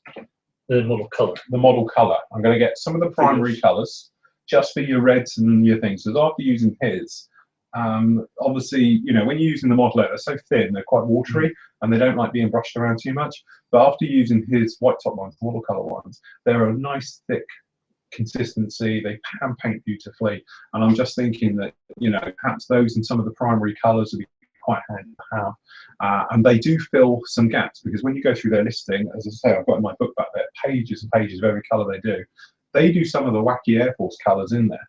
Like if you did want the Swedish one, which I think I'll put it back down there now, they're the only ones I know who make that paint colour. If it's a model colour one, but it's a Swedish belly colour, which probably is not going to be on the Vigan, because it's certainly on the base of the Draken, and it's that grey colour, which is the only colour I know that actually does it out of the bottle, is with them. So it might be interesting. Light gold grey as well. It's a horrible colour, but they do it quite nicely as that one. So thinking about having a whirl with that. Another row of paint. An extension to your paint rack. Well, yeah, we were planning on bringing it over here anyway, so. Just ain't got around to it yet. No. Well, it's just building another rack, isn't it? Okay, post 19. It's from Brett. Good evening, gentlemen. Hope all is well in foreign land. First, thanks for having Ben on. Not only did he teach me a lot, he gave me hope that the next generation will carry on this hobby just fine. My own son, 15 years old, is also very active in modelling. My question is, when hanging a model from the ceiling to display, what would you use, and would you drill a hole in the fuselage and suspend it from the inside of the model, or wrap something around the wings and fuselage? Thanks, Brett. Oh no, I haven't hung anything from the ceiling since I was a kid. Yeah. Fishing line. Yeah. Yeah. Because it's strong as hell, isn't it? Yeah, I'd use fishing line because it also the dust won't attract it. And personally, I'd wrap it around the fuse. I wouldn't worry about drilling into the actual model itself. I think as a kid, I used to like find an aerial or some appendage that was hanging around and make sure it was behind that. So yeah.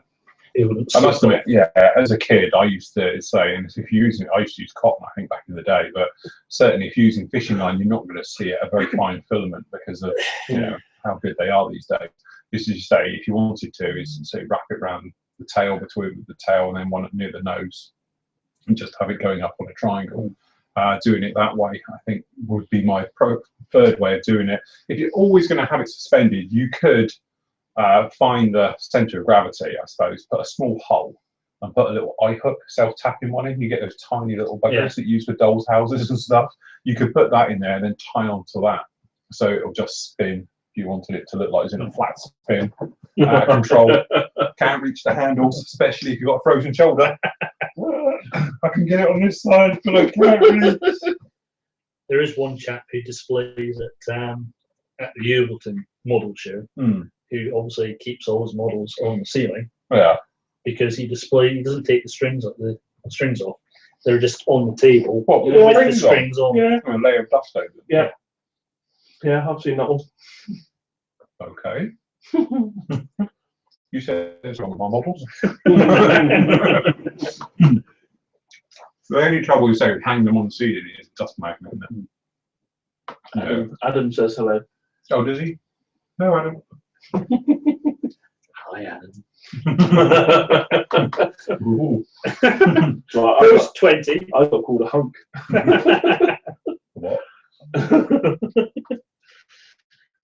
Post 20 is from our Ben. Oh, look, he's here. Evening, guys. Thank you for an amazing few days last week. You were very welcoming, generous, and patient. That's true. So thanks again. I hope you'll have me back again in the future. Oh, definitely. No question for me. Just gonna enjoy the show. So I had problems reading that earlier. I had the same thing. I think he means just going to enjoy the show. And I just said, I wish I submitted like text speak. It's text speak. The youth of today. Mind you, it is the only trouble. If you have him in here and it just makes you feel really old. Both of us said it, wouldn't it? Within being between us, we just made us feel like about 140. Yeah, we sit here thinking we're quite useful with all the rest of it. Yeah. No. And Ben comes along, and you're thinking, God almighty, I'm old. But no, it's a pleasure, Ben. Welcome back anytime. Thank you very much for doing it. I think, obviously most of you appreciate how much work goes into it all. And to say Ben sat here basically for 2 days being filmed. Thumb screws. Come on, Ben. Get it right. Come on, next one. You can't have a drink. Get on. You only done one. I'll feed you at the end of the day. Now get it done. You haven't done one till 2. Yeah, he's not as quick as me because I did 2. And he only got a helmet on that one. Look, looks like he's been decapitated. It's like a Game of Thrones extra. Saw 15. Yeah, yeah, that's it. Yeah, that's it.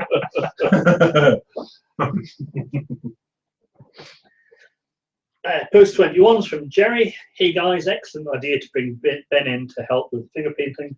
I normally simply slap on flesh tone and put the pilot in the cockpit. May pull a few out and try some of Ben's tricks to gauge the improvements. A big thanks to you, Ben, for taking the time and the travelling to help the group out like this, Jerry. Don't give him too much praise. They won't fit through the door. Oh, there's more. Oh, God.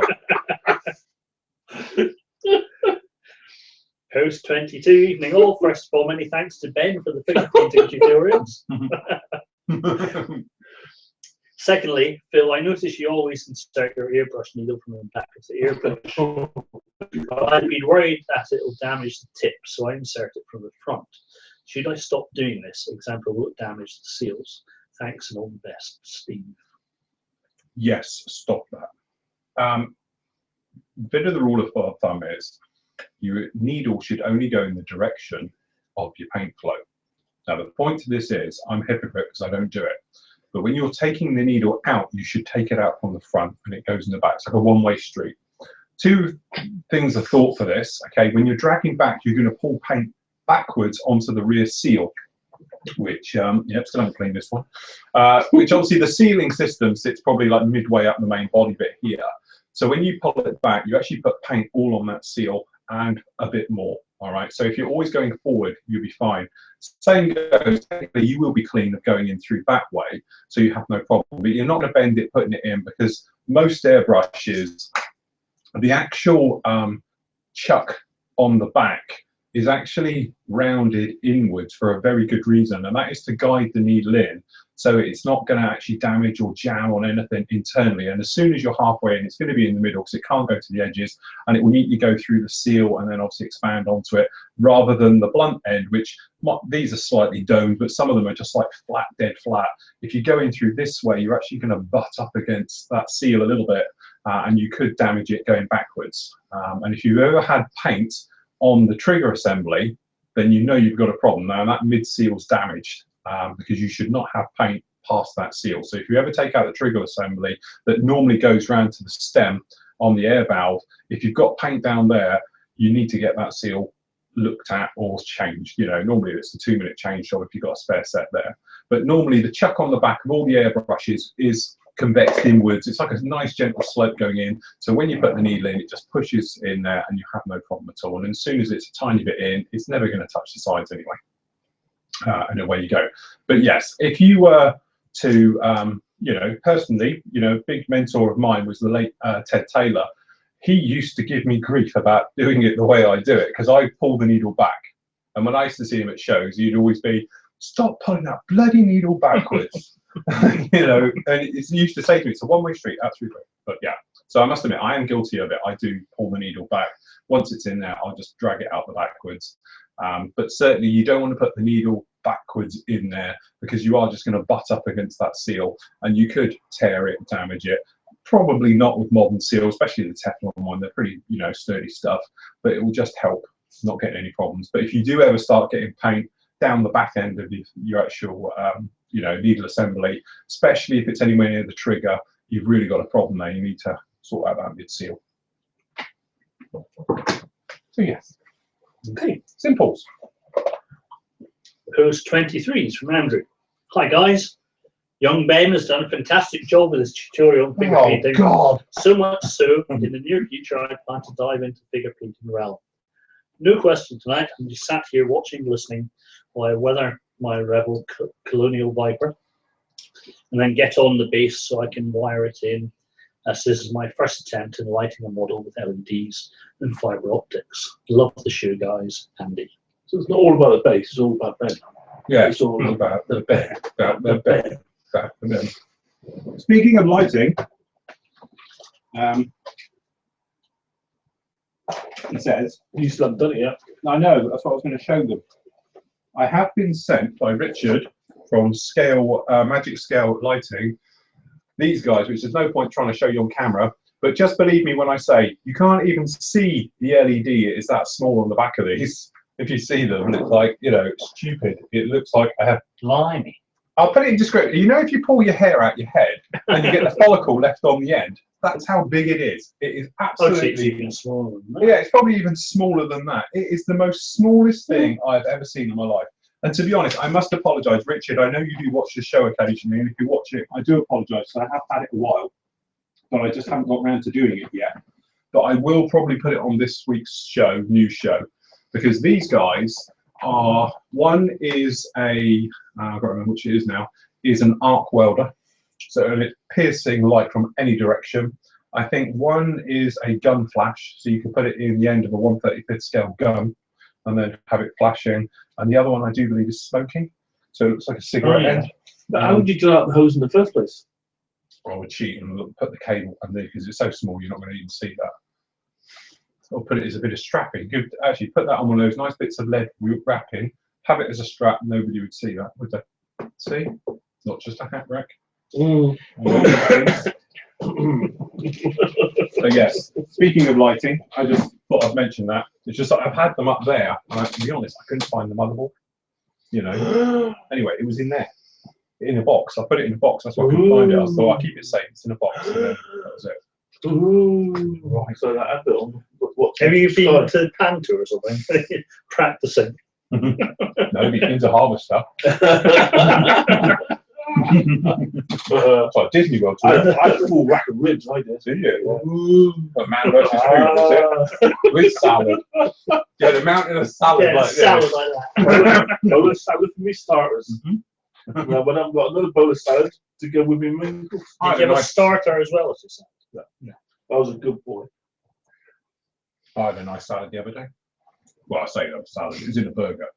I was going to say, That's about the extent of salad. Really. along with the amount of cheese and cheese, the meat, some bacon, chips, that's it, onion bread. rings. My idea of a nice salad is an onion ring.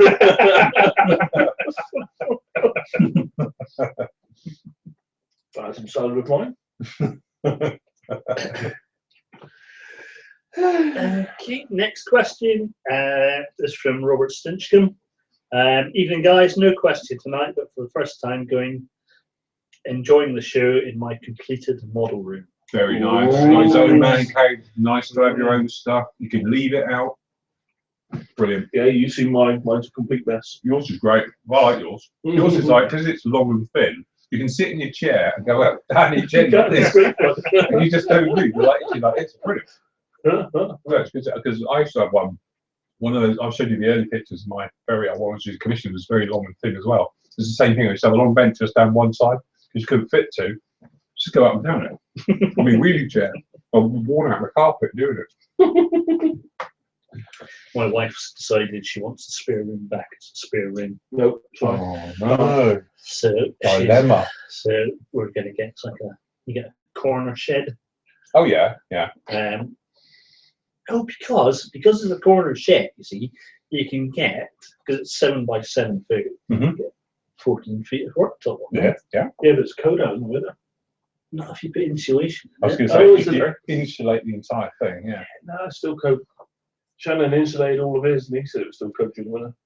Yeah, it depends really how cold it gets, but it's nice in the summer to have the door open. Oh, I'm sure the summer's nice. Used to love having mine in the shed in the summer. Yeah, must admit, I've never worked in a shed. But I worked in the shed when it was cold, and I got to the point where I've had to go in because I can't feel my fingers. When I very first started doing commissions, I converted the garage. Used to have a garage on the side of the house, and bloody cold. But you know, it got all the space you wanted, but Jesus, it was cold out there. You know, you say to the point where you know it's just not nice. You know, so it's right. I'm having spare room back, kids. You're all in together. All 12 of you. Get in that 9x7 box room. You'll be fine. Willy Wonka did it.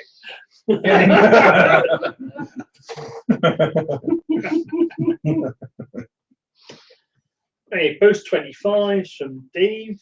Evening, gents. Thanks to Ben for the bigger tutorial. Everyone's just going to say it now, aren't they? We now need to get Steve down to do some with armour. Loving the destroy my model section. My question is, how much plenty stroke bounty do you go through, and have they ever asked to sponsor you? It's a good job. Could you just see? I could just see you as one sheet. One sheet is one sheet.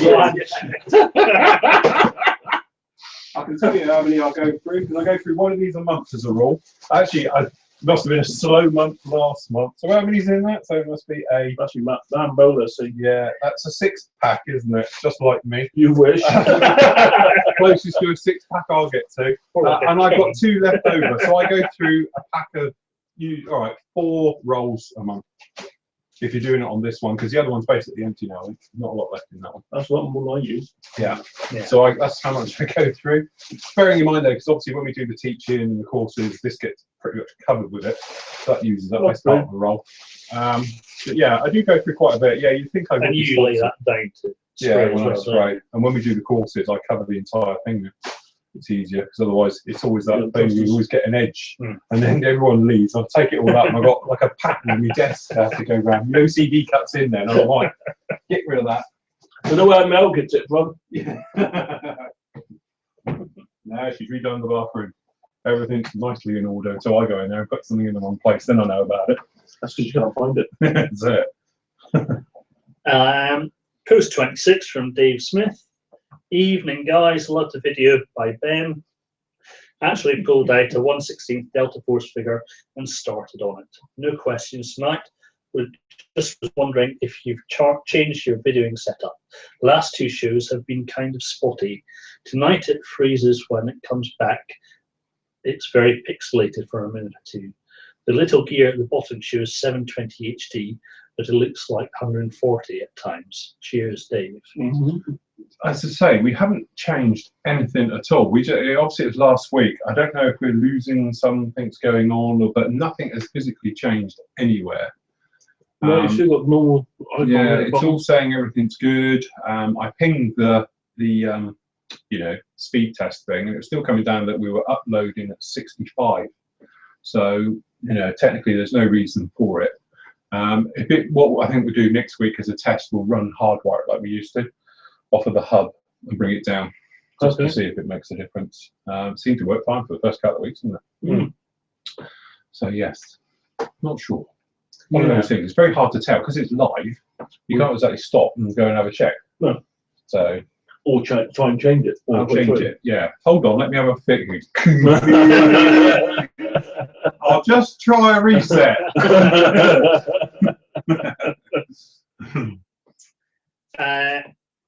Post 27s from Dave Barrett again. Hi again. Also been reading a lot of debate over using straight paints of primer as opposed to using a dedicated primer. I myself prefer the acrylic route, just so much easier. Yeah, I'm totally with you on that, and I've got back to doing it. So much so I bought myself a pack of was it 6 of the XF19s the other day, and I'll just use that. It's a grey colour, it's a primer colour, and away you go and mix it. Just do a 50-50 straight mix with it, and you're good to go. I started using the Leo polyurethane. Oh, the polyurethane ones. And I didn't have any problem with it. The only problem with it is just waiting for it to dry. And like you, it's just like so much easier just to slap on XF19 and job done, isn't it? Off you go. I think it's that big thing of speed. If you're one of these people who, you're going to prime it on Thursday night and then next Tuesday you might do it some more, you're never going to run into the problem. The problem's going to occur is when you're thinking, oh, I've got the morning off or a day off today, I'm going to do some modelling and then prime it, and then you can't touch it. Where if you do it just with a normal acrylic like Tamiya XF19 or any Tamiya XF colour, you're good to go in 10 minutes. You know, you can almost do one wing and then you could sand up, fix a few problems, re-prime it and paint it in 10 minutes. You know, and that's the nice thing about it, especially when you're doing something like that, where you know it's going to come back. You're going to have to go back. And you think, I've redone those ring roots on the top now 3 times, trying to get rid of them and make them go in and keep appearing back on me. So I'll just give it up now, as close as it's going to be. But if that was the polyurethane route, it would, I wouldn't have even done it 3 times. It would have been, I know it's going to be a pain to redo it, I'll button do. And away you go. But generally, I think that's just the thing, getting tied up in that thing of, oh, new primer, everyone loves it, and go out and get it and spray it. And I mean, the finish you get with a polyurethane is great. Yes, especially if you flood it. Yeah, it's got an amazing shrink back capability, because I put it on so heavy, I've lost every panel line and detail. Yeah, that's it. You do. You're like almost, oh Jesus, and you come back the next morning and it's perfect. Yeah, and you're like, fantastic, that's brilliant. And that's why I was sold on it in the first place, because it is so forgiving. Yeah, if you've done that with any other paint, you've just lost all your work. But it covers up small blemishes as well. Yeah. So yes. Who knows with these things? Doing very well, Sid, but I must admit, I don't want you, having an accident on the way home, and we're not on about skidding off the road. Russell, they don't want you doing a rustle. We don't want you doing a rustle on us, do we? Remember what the man told us, don't eat more than 4 or 5, otherwise you're going to be, having fun. I'll be getting a text message later from your bathroom. I can't get off, I'm stuck. Oh God, that's already. That's it now, you've got past that level. Oh, have we got my ferry yet? Sorry, Mel. Yeah, Mel, don't let him in the fog. Otherwise you're going to look like the starting grid at Brands Hatch.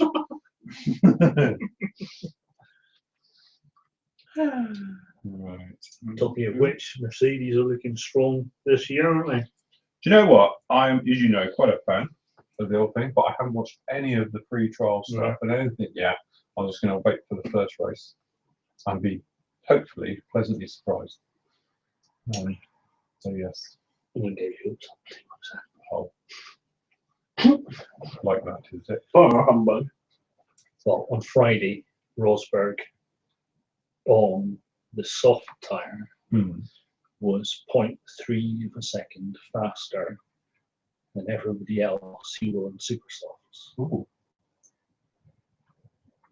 And on like for like, so everybody else on the soft, Rosberg was 1.3, 1.6 seconds faster than the next fastest. Crikey. Never mind, they're just holding back, waiting for the first race, I'm sure. I'm sure Lewis is fine with all of that.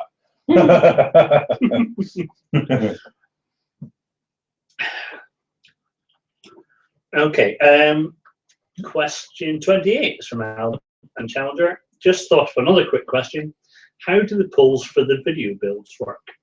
I remember seeing the Towery 40 Osprey a while back, but now it's not there.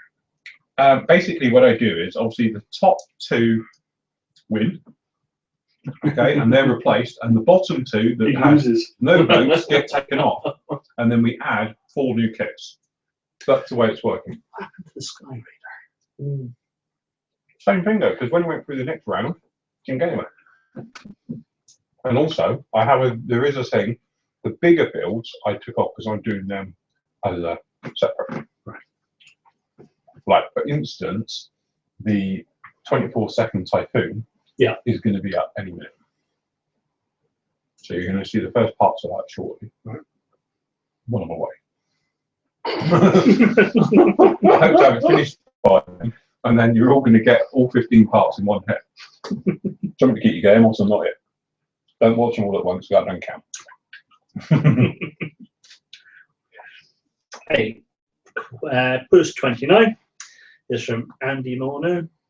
Hi guys, another post, but quick question this time. Phil, do you still have the Trumpeter 148 MiG 23 ML you reviewed on the news show way back in April 2014? I'm pretty sure you haven't built it yet. True. Is there any chance it getting added to the next video book poll? I'd love to see weathering on an old beat-up MiG. True. Very good. Yes, I will. I will add it after this come off. It is down there, down the bottom. Yep, there it is. Right behind it. So I don't think they can see it. Yes, they can. Yeah, I'll scoot back a bit. Right, that's it. Leans back. Steady. Not that type of show. One's hands in the right place. Not warm hands.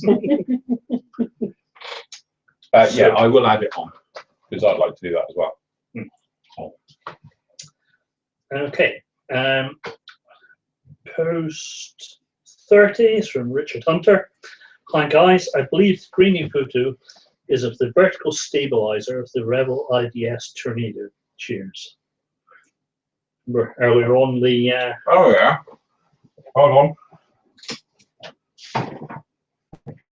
Do you know what? Oh yeah. Right. Yes. Yes, it is. Isn't Well it? spotted. Yeah, exactly the guy who did the quiz. No, it's Paul Sewell, I think, done the quiz. Oh, right. Yeah, you're right. Because I remember. Yeah, it is. It's his shield, isn't it? So it all comes clear now. Somebody else been in your stash. Yeah, somebody else has been raiding his stash. And that's the end of page 2. Do you want it back? Don't mind. Yeah, carry on? back. So whilst it's all right, we can have a small break here. Why don't you talk us through what you've been up to on this? Right.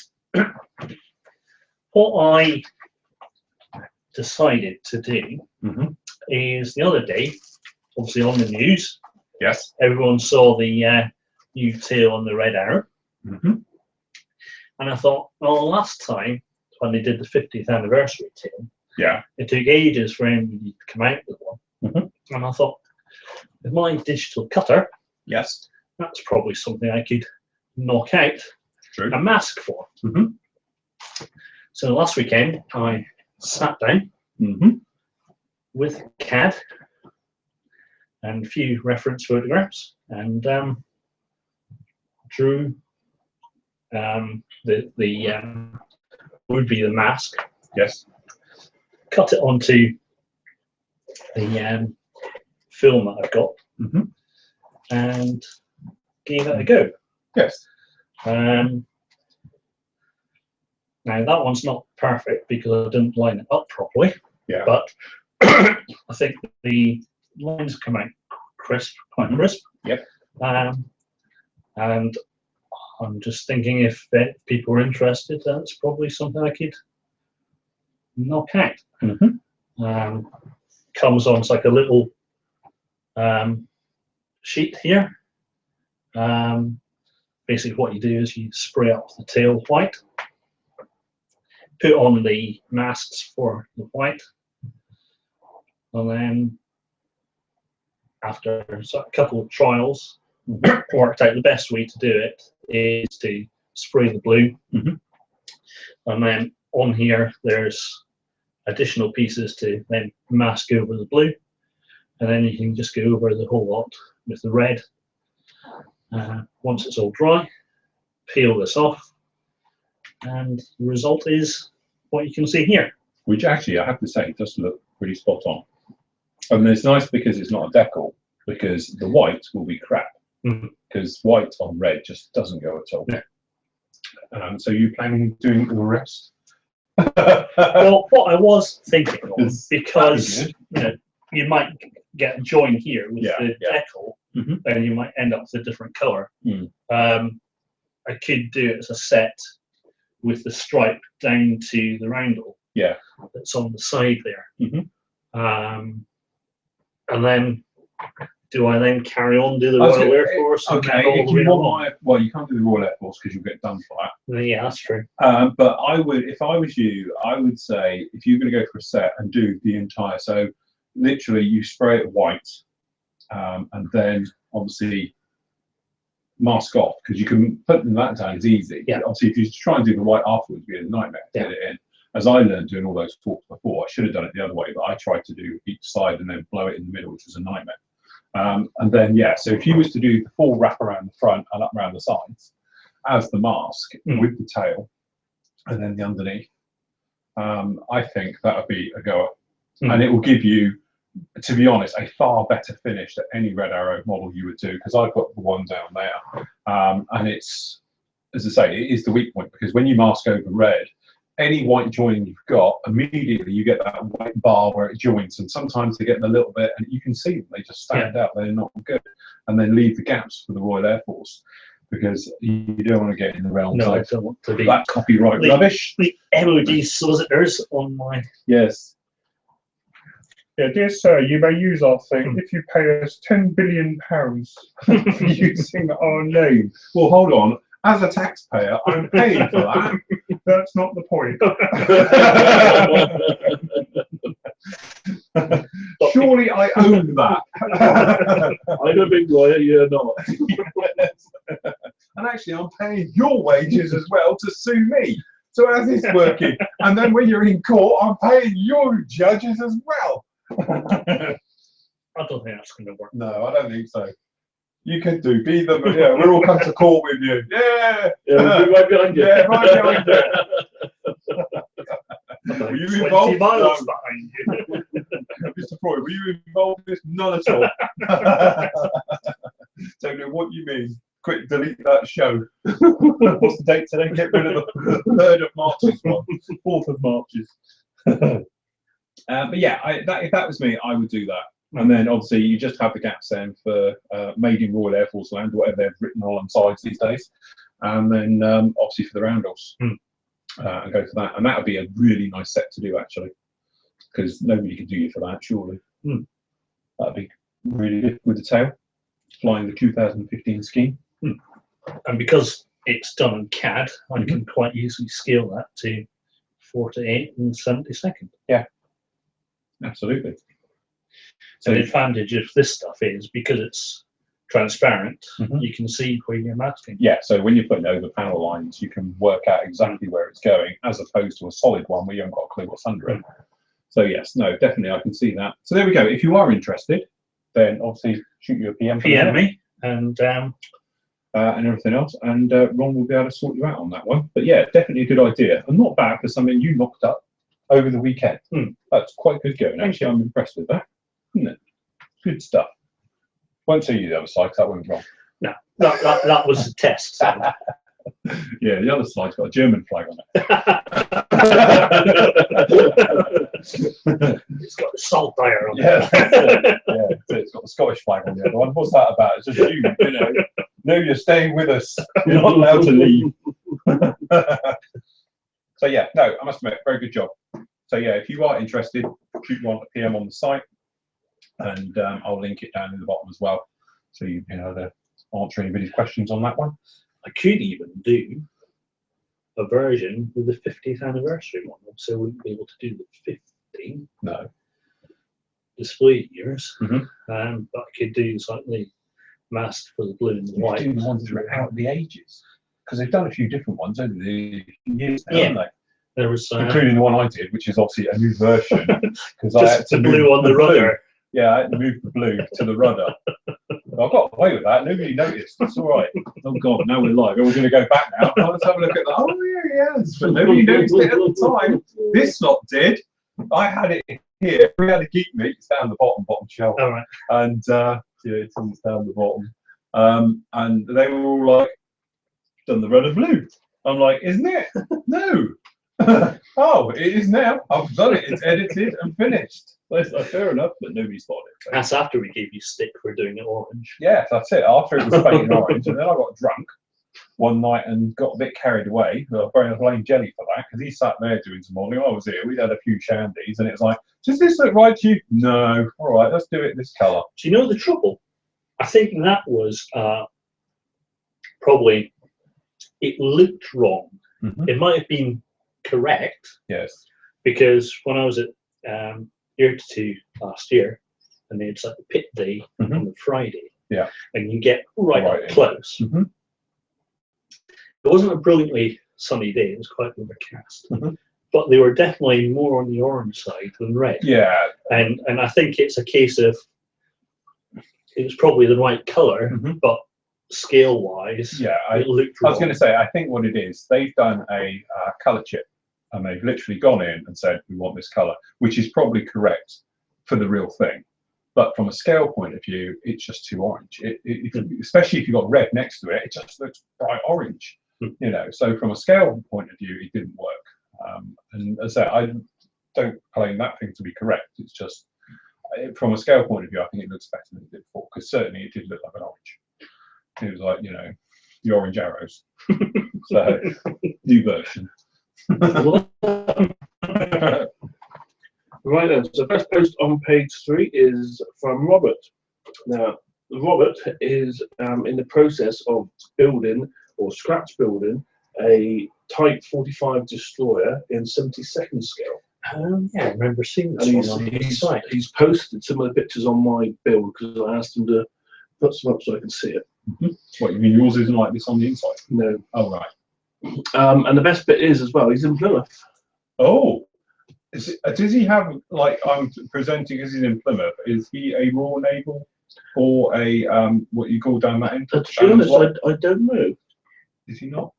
No, I just thought, because obviously, you know, to get that level of detail in the inside by Scratchbuilding, he must have some idea. He does, because he sent me, again, on my thread, he's put a load of pictures up for me to use for referencing. Is that what the steering wheel is?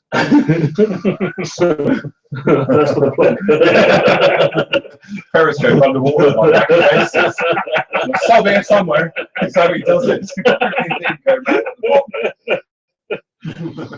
But he's put some lovely pictures up, which is I say on my build thread, the group build.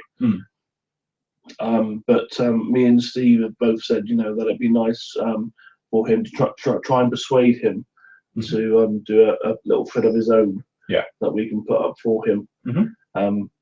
But I think he just basically wants to enjoy building it rather than keep taking pictures of it, which can be a complete ball. Yeah, especially when I've actually seen the size of it as well. It's not exactly small. Yeah, no, that is a monster. But yeah, he's put here. Trust you're all doing well. I need some advice on how to give my model a bit of depth regards painting and weathering, or something along those lines. It just looks too plain and boring at the time, and would love some new ideas or opinions I could try out.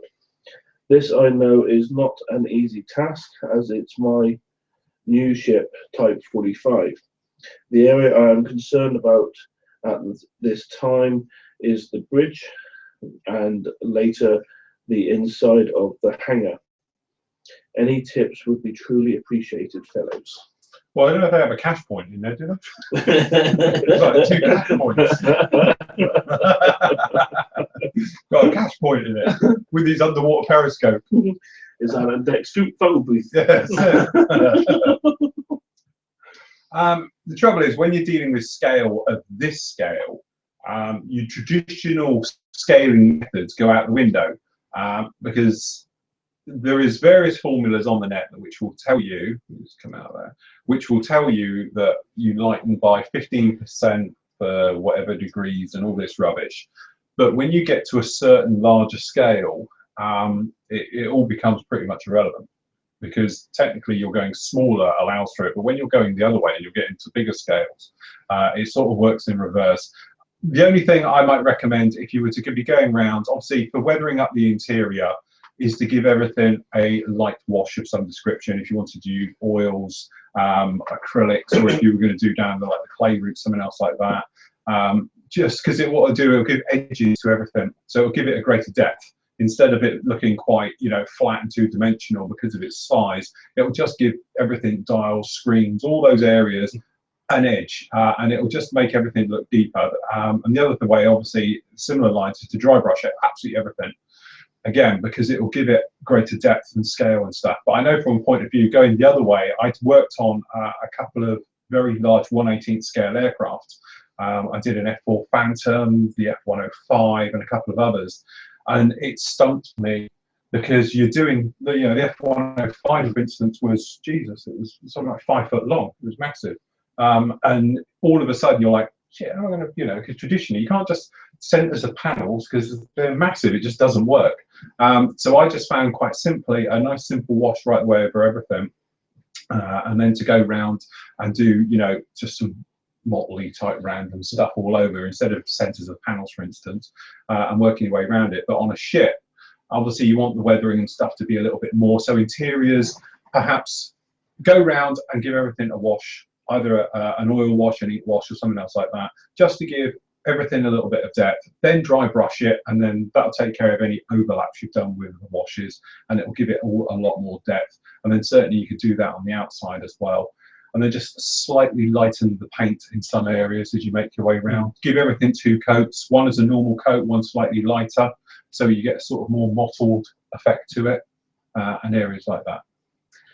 What I might add to that, I mean, I can't tell if it's quite right. Is that finished, or is that's just the? I think it's just the bare plastic at the moment. I don't know actually. Because as you know, I do some 3D CGI on my computer. I was waiting for you to say you actually built a ship, but taking 4 years and all You did the periscope. I did the graph speed. You saw that finish. Yes. Yes. Anyway, came to the point. Because that's almost a room. Yes. Now, if I was modelling something like that on the computer, there's an effective light called ambient occlusion. And basically what it is, it's a shadow cast not from direct light, but from ambient light. And you get it in corners, or where an object touches another object. And that's why on older CGIs, it looked like things weren't like sitting on the floor or fixed to a wall properly. Until somebody started modelling ambient occlusion. And basically it's adding shadows into corners or where 2 objects touch. You add that onto a CGI render and it just goes pop, and the realism comes out.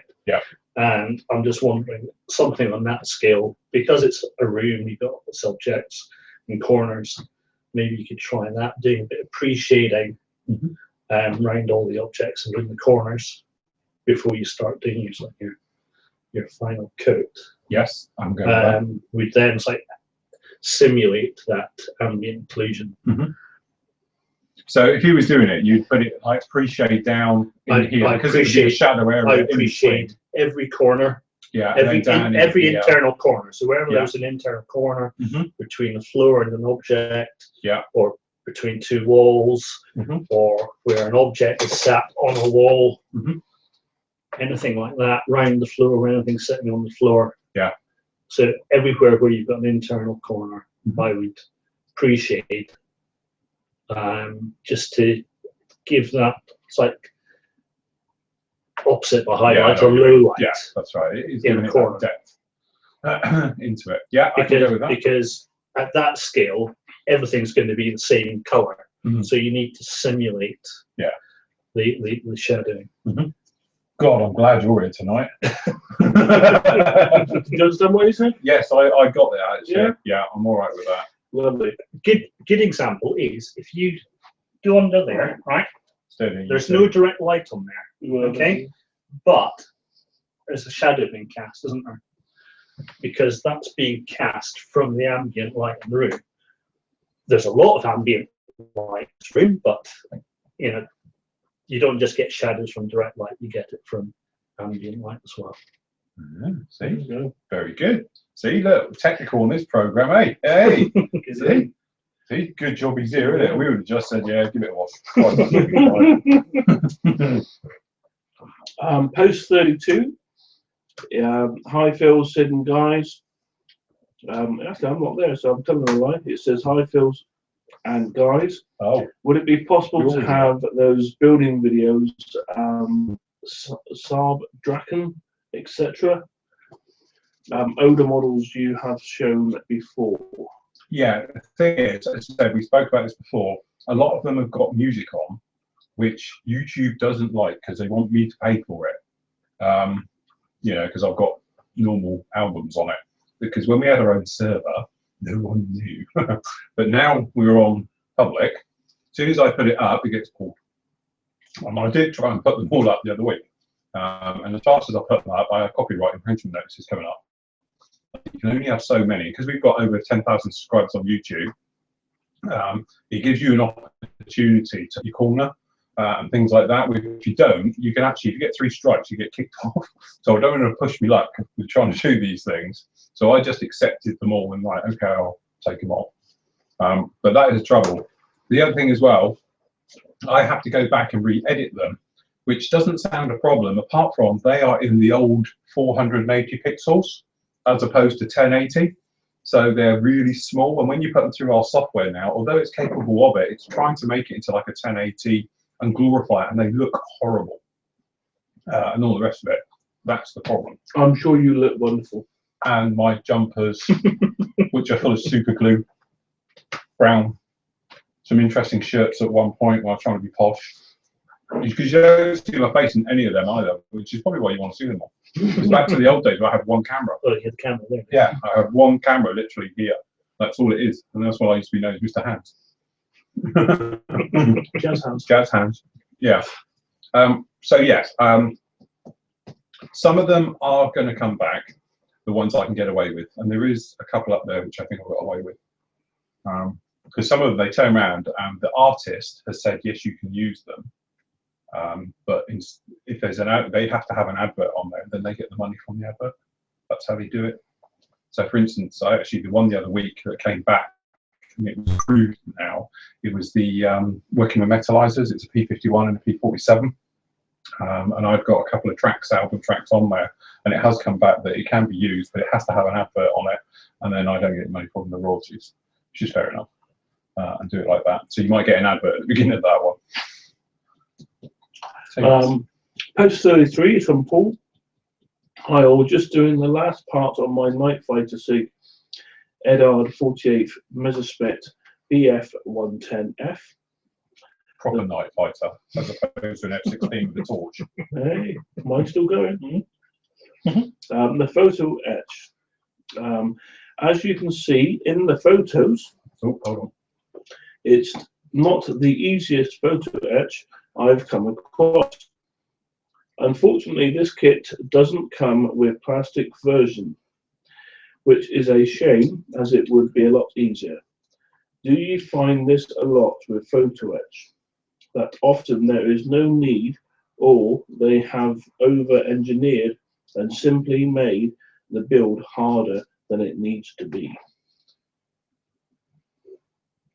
Yes, I think sometimes photo etch is generally overkill, and it does over-engineer it.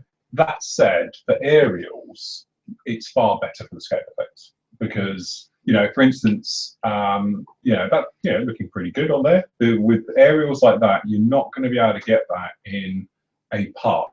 Stretch sprue might do it, but generally they are very, very thin, very, very fine.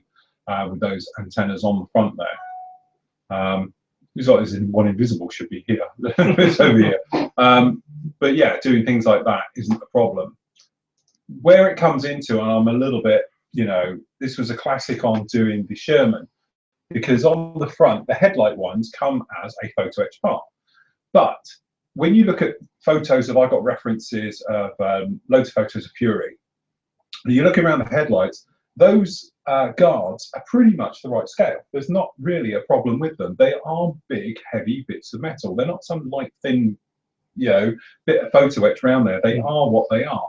The ones over the top of the periscopes, though, are in scale. So the photo etch works a lot better than what you would get by using the plastic. Also, from my point of view, I wanted to dent them a bit and make it look like they've had a good kick in and stuff like that, as it might get.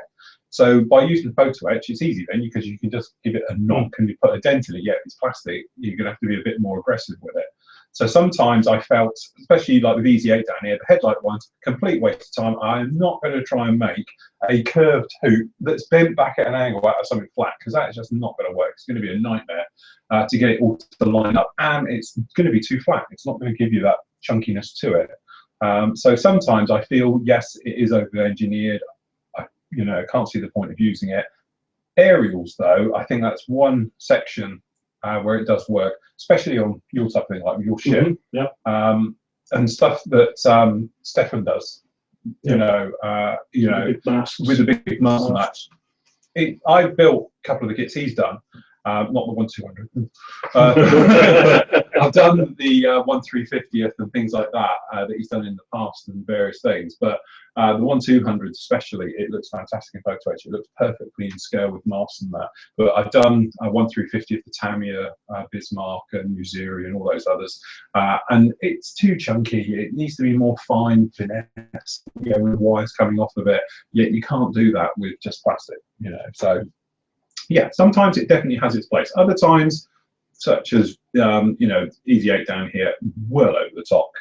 With the time it would take to do that and bend them in, I was well down the road, because I just put on the kit parts, cleaned them up, chucked them on, job done, and I don't have to worry about them coming off. I've got some for the M113s that go around the lights. Yeah, but unfortunately, me being stupid, I've got rid of the plastic parts. Oh. So I've got no choice but to try and do it out of the metal, out of the photo etch. I mean, lucky enough, it is just a straightforward box. On those, but I've tried them, a while ago, and I was having problems getting to stick and stay. So hence the reason it's taken a little bit of a back venture at the moment. But I must admit, I wish I hadn't used a photo etch bit for that particular part. It's been a nightmare. Right. No, as I say, photo etch, like when I did the photo etch, the bits on that, again, classic example was that Bombay. Obviously, I did it for you guys to watch there, but from a point of view of building it normally, why would anybody want to build it? It's just a complete nightmare to build. You never see a scrap of it. Bombay doors, yes, you go with, even though technically they're probably a bit thin for what they are. But the rest of it, no way. I'm a great believer in, I go through photo etch sheets and I'll have a look, and it's like, I'm going to use that, I use that, that's good, I'm not going to use the rest of it, Post 34 is Jerry. On the subject of using hairspray for chipping effect, Phil, have you ever done more than one level of chipping? My thought was spray model bare metal, then put down a coat of primer, such as green zinc, chromate, and then the final color. If doing this, would I need to spray hairspray between each coat, or sorry, every coat? Have you tried this, and was it successful? Yes, go and have a look at the god-awful build of the Corsair. This is the Vault 1/32nd scale one that I did. And in there you'll find a section called Weathering Cock-Up, I think it's called.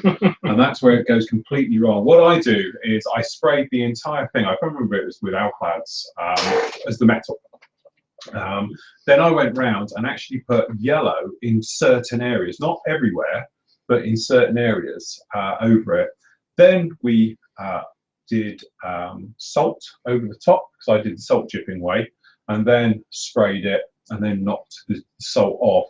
The idea being is, because you've got the yellow in some areas and you've got obviously the silver, that you've got some silver chips, some that are coming through. And what I did was, in some of them you did like an area that was sort of yellow around the outside, and then in the middle it was silver, so it looks like it's heavily chipped in more areas, like the walkway areas. It wasn't a success, if we're honest, because the salt, it just went far. It looked like it had just come out of a, scrapyard after 40 years, quite frankly. It looked horrendous, and I was like, do it again. So I ended up doing the salt chippy technique. I think it was 3 times, stripping it back each time, start again, go again. Can't remember now. It's like a, I think when your mind, what's it called, when it gets rid of horrible memories and you can't remember. I think I've got that. So yeah, that's what it is. I've got no recoil of how I did it. I have to go back and watch it, and I'll get nightmares again. Amnesia. Amnesia, yeah, I think I have. It's one of those post-traumatic amnesias where you can't remember because it was such a traumatic experience and your mind just blocks it off. But needless to say, it had 4 coats of paint, 4 paint jobs on that to get it before I was halfway happy. But that was different chipping techniques. And if I remember, didn't we? I give up and went for mask oil. I think that's what it was. I did it with mask oil in the end because it was easier.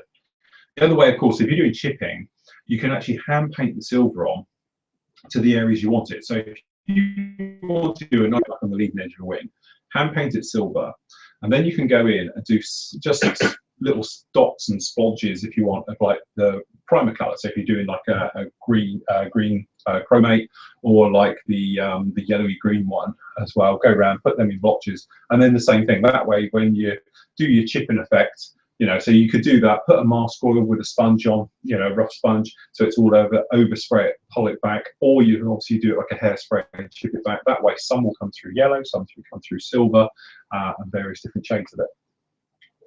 The only other one I did was the one where it's a bit of a long-winded way, but you basically get a bit of terps, or like I've got some here, pigment fixer, pop brush coat of that onto your area where you want it. Okay, put your pigment on. Bobby, bobby, bobby, okay? Overcoat with hairspray, let that totally dry, okay? Then you come back in then with your pigment, your paint, so just do your base color, okay?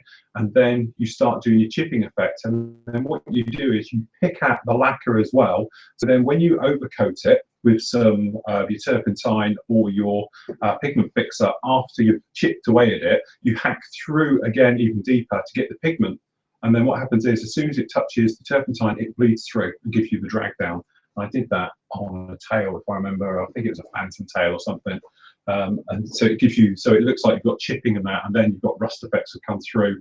And because you've chipped through to the pigment then, because it gets wet, suddenly reacts and actually gives you those drawdown marks and everything else. And I did that on a video. I did quite a chunk, looked like there was a wound in the side of a phantom, I think it was, as a demo.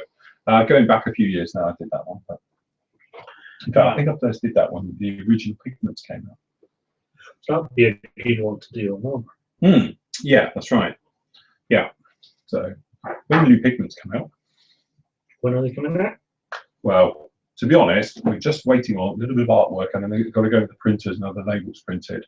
So we're hoping Alan will be with us shortly, because we've given him we've seen the first drafts of it, if you like, and it looks fantastic. So we're all excited. So we just needed to know what the pots were for her to be holding a pot. And her name's Lynn this time. Lynn. After Mrs. Buller? After Mrs. Buller.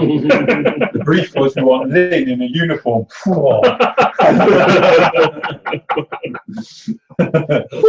So Lynn is currently in artwork and design, bless her. And as soon as she's in, obviously we've got the printers, to be honest, are only on the estate here. So what we're going to do is they can do us our labels, and then it's ready to go.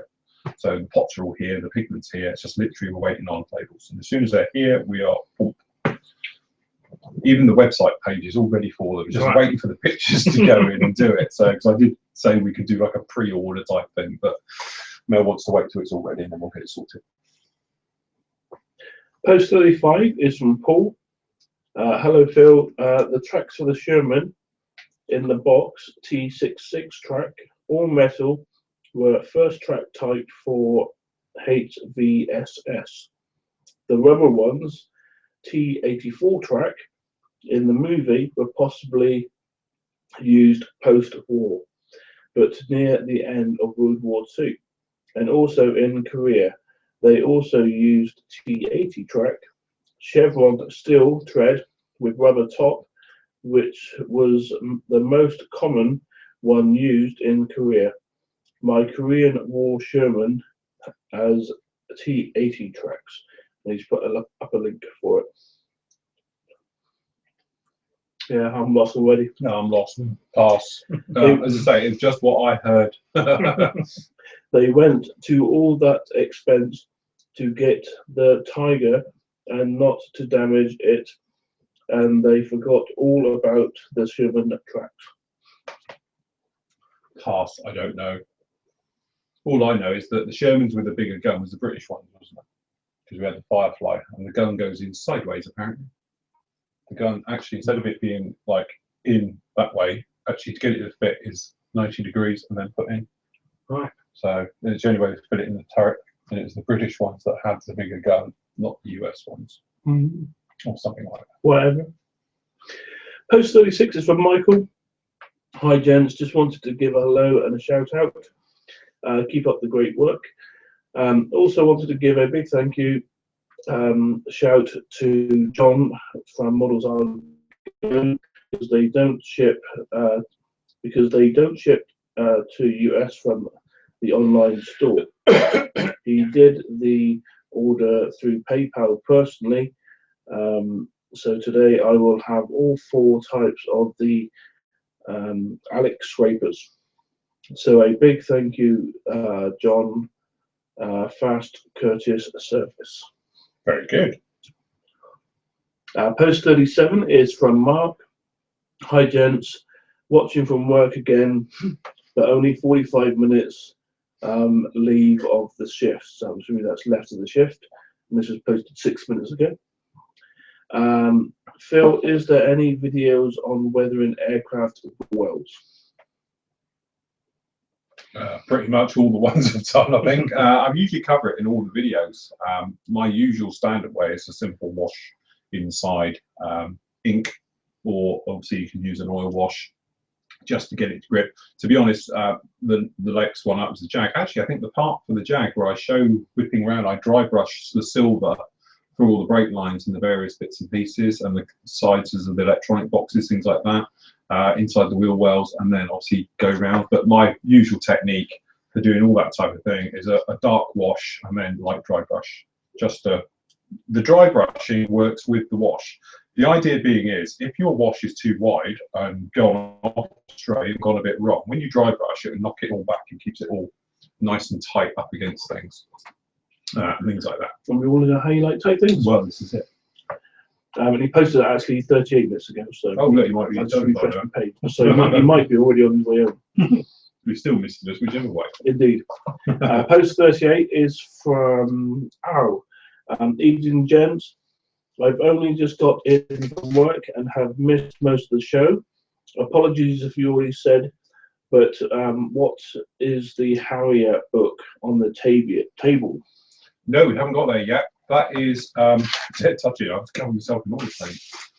It is probably one of the finest books I've seen. Now, as you know, I do like my reference material, but this one, I tell you, is an absolute gem. It's not mine. I've just been lent it to do a show and tell. But needless to say, this has got probably, there's a full review on it, the most detailed internals of every single one. Yeah. Every single gadget, knob, nut, bay, you name it, it's it, of the entire thing. And you've got absolutely fantastic ones. And it talks about obviously the differences and the different versions and which version has what of the entire Harrier fleet. Very expensive book. Actually, I don't think it's that bad. Oh, it was very expensive. Oh, was it? Yeah. Oh, horrendously expensive. No, different John. Oh, is it? Oh, yeah. Oh, darn. Mr. Wilkes.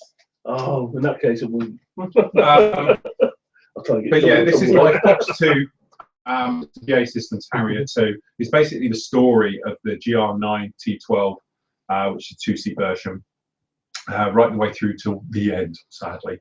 But to be honest, I've only had a quick look through it, but the reference material is absolutely brilliant. And also you do get in here is scale drawings in 1/48, complete set of scale drawings for both types as well, which are quite nice.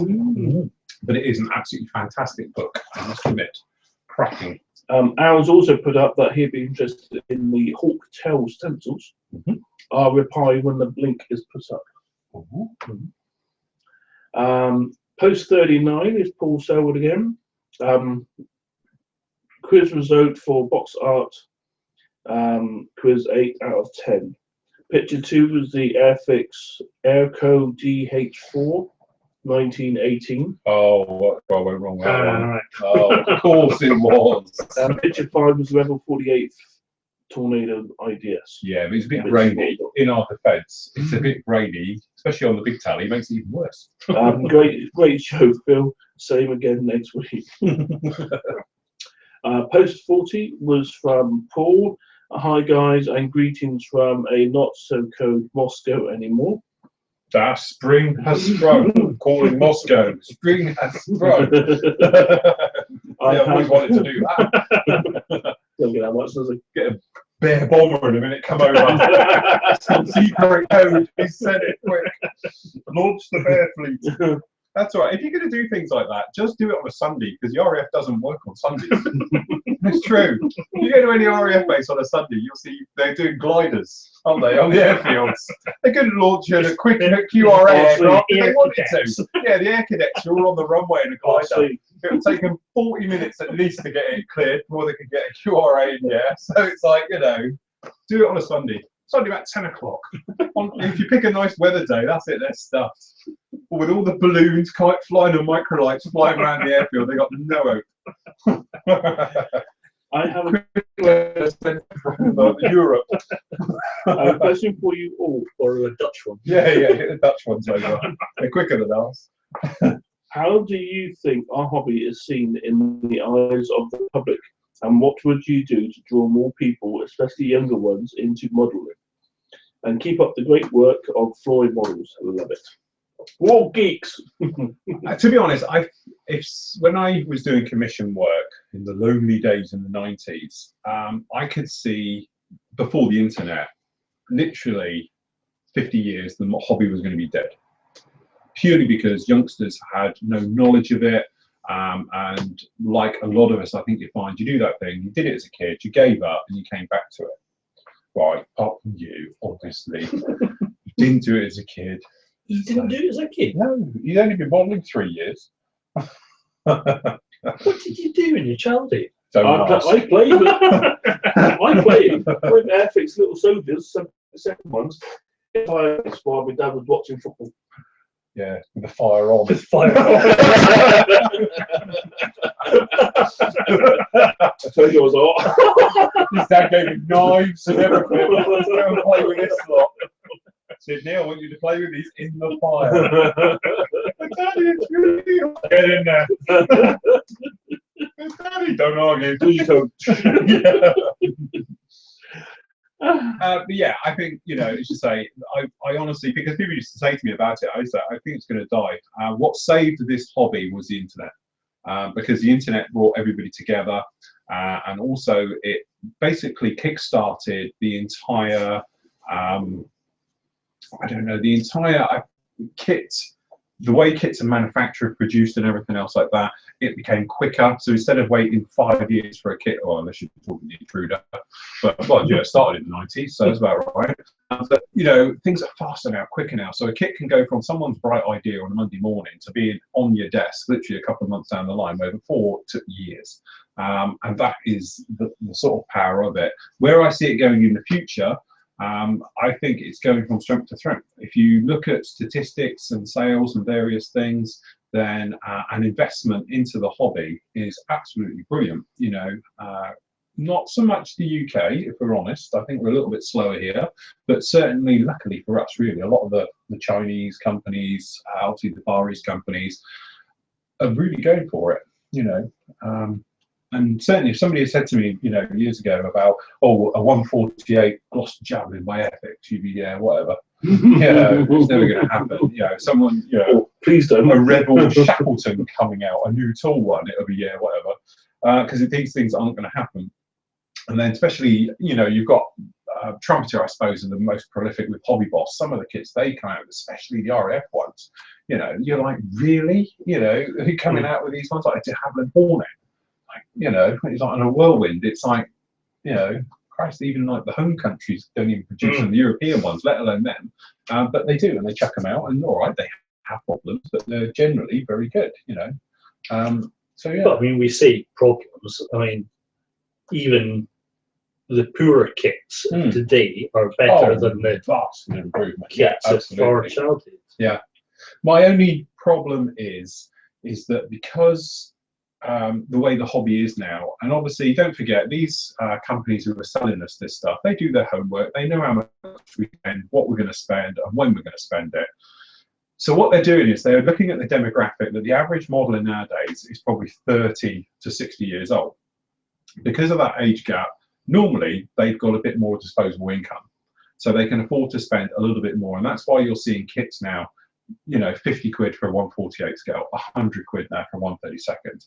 The trouble with that is, though, it's pricing out the youngsters, because the youngsters, if they wanted a bigger kit, just can't afford it. So they're stuck now with the 172nd. And thank God companies like Airfix have come along, which is what I was crying out for sort of in the 90s, is for them to get off their arse and make some decent kits that go together in 72nd, so the new generation can put them together on a Sunday afternoon when it's raining, and have a half decent kit done at it, and to get inspired about aviation or armour or ships or whatever it is, and generally then to progress the hobby, which they have, which is quite lucky.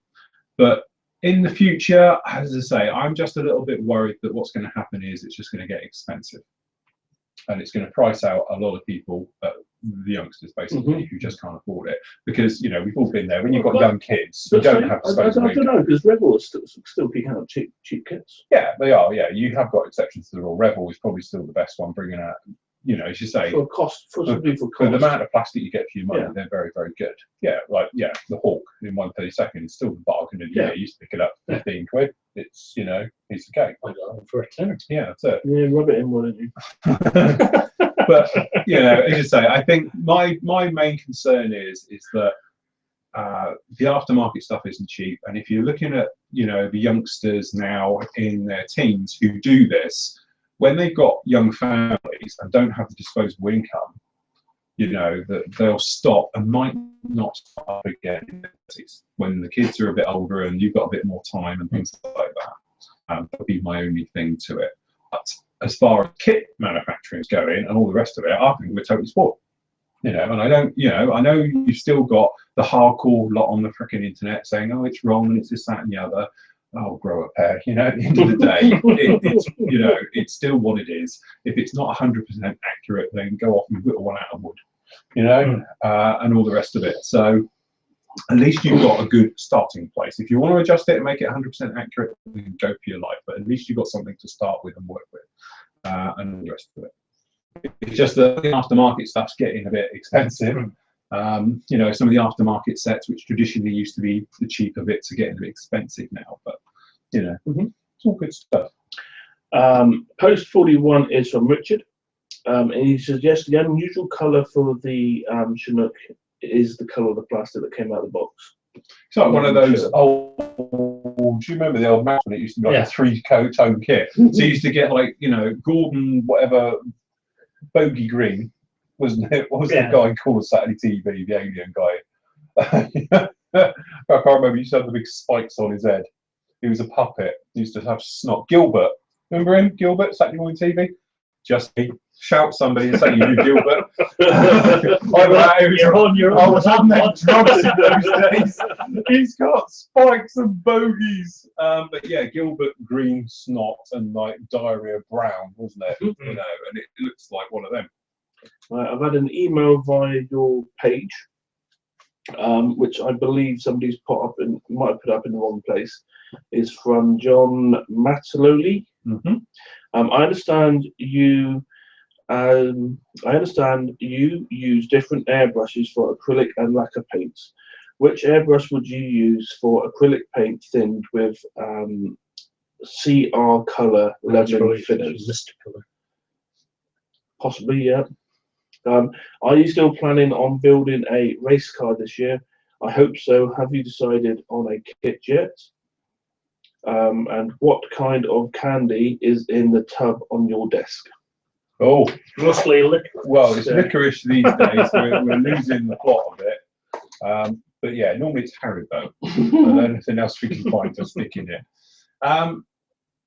Car this year, yes, I am going to do a large-scale Formula 1. To be completely decided on which one. Yeah, I've basically got it in my head. Just the markings and various things. Yeah. The Red Bull in the slightly testing camera. The Dazzle. They're calling it Dazzle. They go there, check them out with their World War II stuff. It's in Dazzle camo. No, it's not. It's a giant word search. Yes, I do have quite a good idea what to do. It's going to be later on in the summer. I'm going to do that one. I'm probably going to do the car, be an F1 car. They're going to do the bike after that. So sort of motoring sort of theme running on with that one. So yes, definitely doing that. What was the other question about the paints? The airbrushes. I understand you use a different airbrush for acrylic and lacquer paints. Which airbrush would you use for the acrylic paint thinned with? As he's put CR, Mr. Color, but it could be Mr. Color self-leveling finish. Yeah, because technically it's a lacquer, but when I talk about actually spraying lacquers, I tend to mean the alclads and the silvers. So if I'm using like the buffables, the Model Master lacquer silvers, things like that. Generally, for all the acrylics, all right, I might use lacquer thinners occasionally. I tend to use the infinities, so I've got 2 of them some days. Where's the other infinity got? I thought I had another one. So I've lost an airbrush now. No, true. Where is the other one? So I've lost an airbrush. See, let everyone go to missing here. I have another infinity airbrush somewhere. Who's had that? No, seriously, where's the other airbrush gone? This is ridiculous. It's right in front of you. Is it on there? Yeah, you've got your hand on it. Blank from it. Normally it's on the top. So yes, obviously if you've got the CR Plus version, it's got the Teflon stuff, so it is fine with all of your lacquers and stuff like that.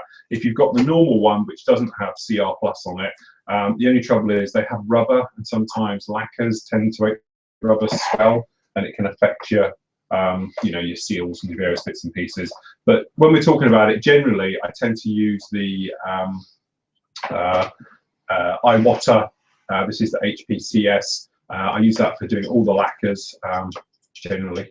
Anything metally goes to that one. Everything else, I use the infinities. But I still use the old Evo. I had the Evo on the go the other day. And the AL. So not too bad at all. And there's a reason you use that one for metals, because you can never get it completely clean. There's always going to be you're always going to get that little bit of residue, no matter how well you clean it. And I think that is spotless in there, and it's working like a dream and everything. I did give it a damn good clean and an oil up the other day, but as I say, I do like to keep them separate, because you do sometimes as well. You get a little bit of build up, I think, in the nozzle, and when you get thinners going through, it may be dry, and then suddenly. And if you know what it's like with metallics, you only need the tiniest bit. Well, as you found out on your truck, that nice metallic finish you had. He did a gloss blue truck, and it had a brilliant metallic finish. And that's because obviously just tiniest amount goes through your airbrush, because it's had it in there before, and it just contaminates absolutely everything. So that's the main reason for it. Post 42 is from Toby Pink. Toby Pink. Hi guys, hope you're all well. I recently started on the Rebel 48 Sepcat Jaguar G1A. This is the worst kit I have ever built. True. Nothing goes together. True. So lots of filling, sanding to do. True. And the part, not to mention the blowing doors are open when they should be closed. But if you haven't done them, don't worry about that now. Forget it. Just push on with it. The parts that have flash all over them. Oh, the parts have flash all over them. So a gritty texture to the plastic, if I remember rightly as well. Have I just picked a bad one from the bunch, or will this be the same with all other Speedcat kits? And have any of you had a go at this kit? Yes. Okay, we're going to let you into a little secret here. It's not a Rebel kit.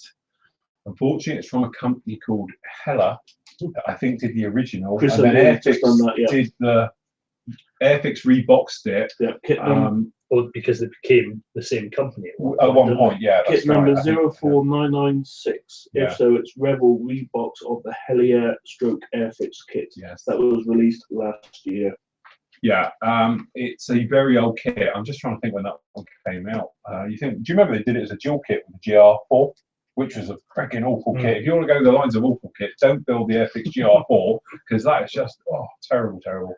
So it's like 2 crappiest kits on the planet in one box. What a bargain that was. Someone gave me a nice kit a while back from work.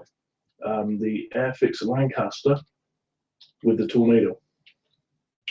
Oh, that set, yes. Yeah, that was the anniversary one, wasn't it? Was that, yeah, the anniversary set, wasn't it?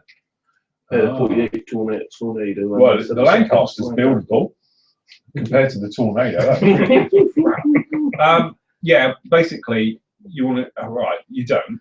In the real world, move away. No one ever plays. Nobody does a good one. If you want to, all right, you're saying yours is crap and not going together.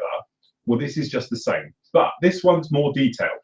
So what this means is, those horrible bits you've had to rescribe and do, well, imagine it 100 times worse, because this is covered in riveting as well. So you have to put in all the rivets, at least the ethics one doesn't have many. This one's covered in them, like a freaking rivet festival. It must be a Jaguar thing, because nobody's done a good one. No.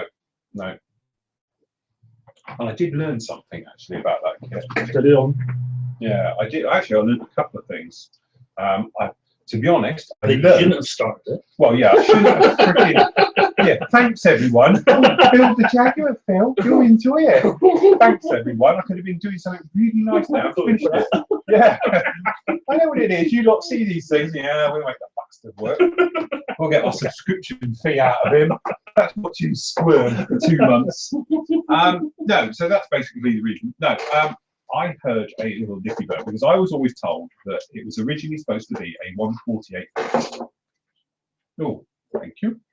And that, always supposed to be a 1/72 scale kit, and it got rescaled by Kitty Hawk downwards from the original trumpeter idea.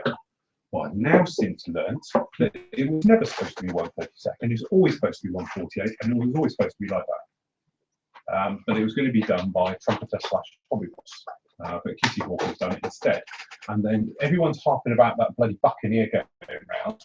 That is set to be, perhaps, possibly in the future, a 1/48 kit as well. Not a 1/32, as everyone keeps harping on about. But no, technically, if you want to build a Jaguar, I don't know, the 1/72 Italian one's not so bad. I built that one. Well, what I did in the summer, that was the Italian one. The trouble with it is did you do the single seat or 2-seat? Single. I did 2-seat. The underside at the back, the engines doesn't fit. See, I don't remember having that trouble with the Italian 2-seat. It's obviously the same kit, it's just a new front end. I did it as a T4 years ago. But no, to be honest, I think what we're saying here, don't build Jaguars. All Tornadoes. The Rebel one's all right. Rebel Tornado. GR4's coming out in the autumn. So the Airfix one, it's almost like, when you draw a picture and you just leave the lines and fold it over, and somebody else draws the bottom. It's like somebody did that, but they didn't leave the lines, and so somebody did the bottom bit, and somebody else did the top bit, and it's like. It is interesting, the riveting, because it's saying the lines, because it's like Snake. It's like, really, where's that going? So yes. So the moral of this story is avoid Airfix. Old Airfix. Old Airfix. Old Airfix. Avoid old Airfix. And then say the only way to know that is ask. And then say just shout it in the forum. If you're never sure about a kit, and I know somebody's going to say, oh, you can go and search for it. Just put up in the forum, is this any good? And somebody immediately will say, don't touch it, it's the old one. Kitty Hawk, nasty but better detail. Or you should say, I've got a bargain on a Airfix GR4 Tornado in 1/48. No such thing as a bargain one, even if somebody paid you £1 million for to have it. It'd still be a bad deal. So yes. We're up to date. Are we? Are we done at last? Yeah. Crikey. Well, look, I can talk about what I've had sent this week, because we're getting big now, and people come to us at last. Oh yeah, I have people emailing me now saying, Phil, I've been watching your show, and I think they're quite informative. Would you like? And normally I turn around and say to them, no, if I want something, I'll go and buy it. Thank you. But these days, I'm getting quite good company to say it. And then I had a very nice email from the guys at, what are we called again? I don't remember now. Oh yes, at HGW. Okay. Now they said to me, "Hi Phil, lovely show and everything else like that. Always watch you all the time." It's like, yeah, I bet. But no, they said, if you would ever like any products, just let us know, and we'll send you some freebies, and you can have a play with. So I came back and did the usual. I said, look, just be advised, I am very honest. So if it's crap, you're going to know about it. So don't blame me. And they said, no, whatever you want, we will send you. And I said to them, well, look, I've heard, and we speak about on the live shows, obviously with you guys, that you do this new riveting sets. If you heard about it, it's dry transfer stuff. Well, it's actually a decal, but you peel the carrier film off. Right. It's all a bit weird. So anyway, I was speaking to them about it, and they said, oh yeah, that's fine, arranged, no problem. We'll send you a couple of bits. So you see all this here, this is all riveting detail. Obviously, there's no point showing you guys, you're not going to be able to see it. But they've sent me 2 complete sets. I got one for the 1/72 P47 Thunderbolt, this is for the Tamiya one. Every single rivet is on here, and it's like a decal sheet. And what it is, you build your model, and then you put it down on, and they are slightly raised rivets and all the rest of it in scale, and then you peel off the film, and it leaves all the riveting detail in there, which would be brilliant on that. It saves having to put all your riveting detail and all those things. And also they do, in these sets, these are the complete sets as well. Also, it's got the markings and stuff like that. And if you turn that around, they can see the back of it. You've actually got all the ribbing down here on the back here for doing all the control surfaces and the bits and pieces. All I can't see you. I know, let me move the thing out of the way. Sorry, it's really doing I've got square. Yeah. So as you can see, you've got all the ribbing for the control surfaces. So it just slightly raises it and gives it all this new thing. Never tried it. And as I say, the thing is, the 2 ones they've sent me, I've got the one for the P47, I think that's for the 190, and that's for the 190. So what I'm going to do is I'm going to get these kits in, and I'm going to have a play. But also I've got all the markings come with them as well. And so we said, we've been talking about carrier film, getting it off. Well, this is what these do. So it's almost like a dry transfer, but it's not, it's wet. So you put it on like a decal, okay, and then you peel off, and it just leaves it down there. So it sounds perfect. It's like, you know, hello, we've just hit the jackpot here. So I've got some of those to do. They've also sent me some harnesses as well, some seat belts and bits and pieces for the said kits. So I can do things like for the P47, I've got the harnesses and that. So what I'm going to do is get hold of the kits, bung them together. I'll probably do it as a build, to be honest, and give these as well, because I think if these are as good as I'm thinking they are, it could be sort of the thing of the future. Because think about it, no more re-riveting and scribing, just smooth the area, wang it down, job done. The other thing, we got one of these, which is, I don't know if you've seen these, this is that Have Glass stuff. Long story to it, Steve got sent 2.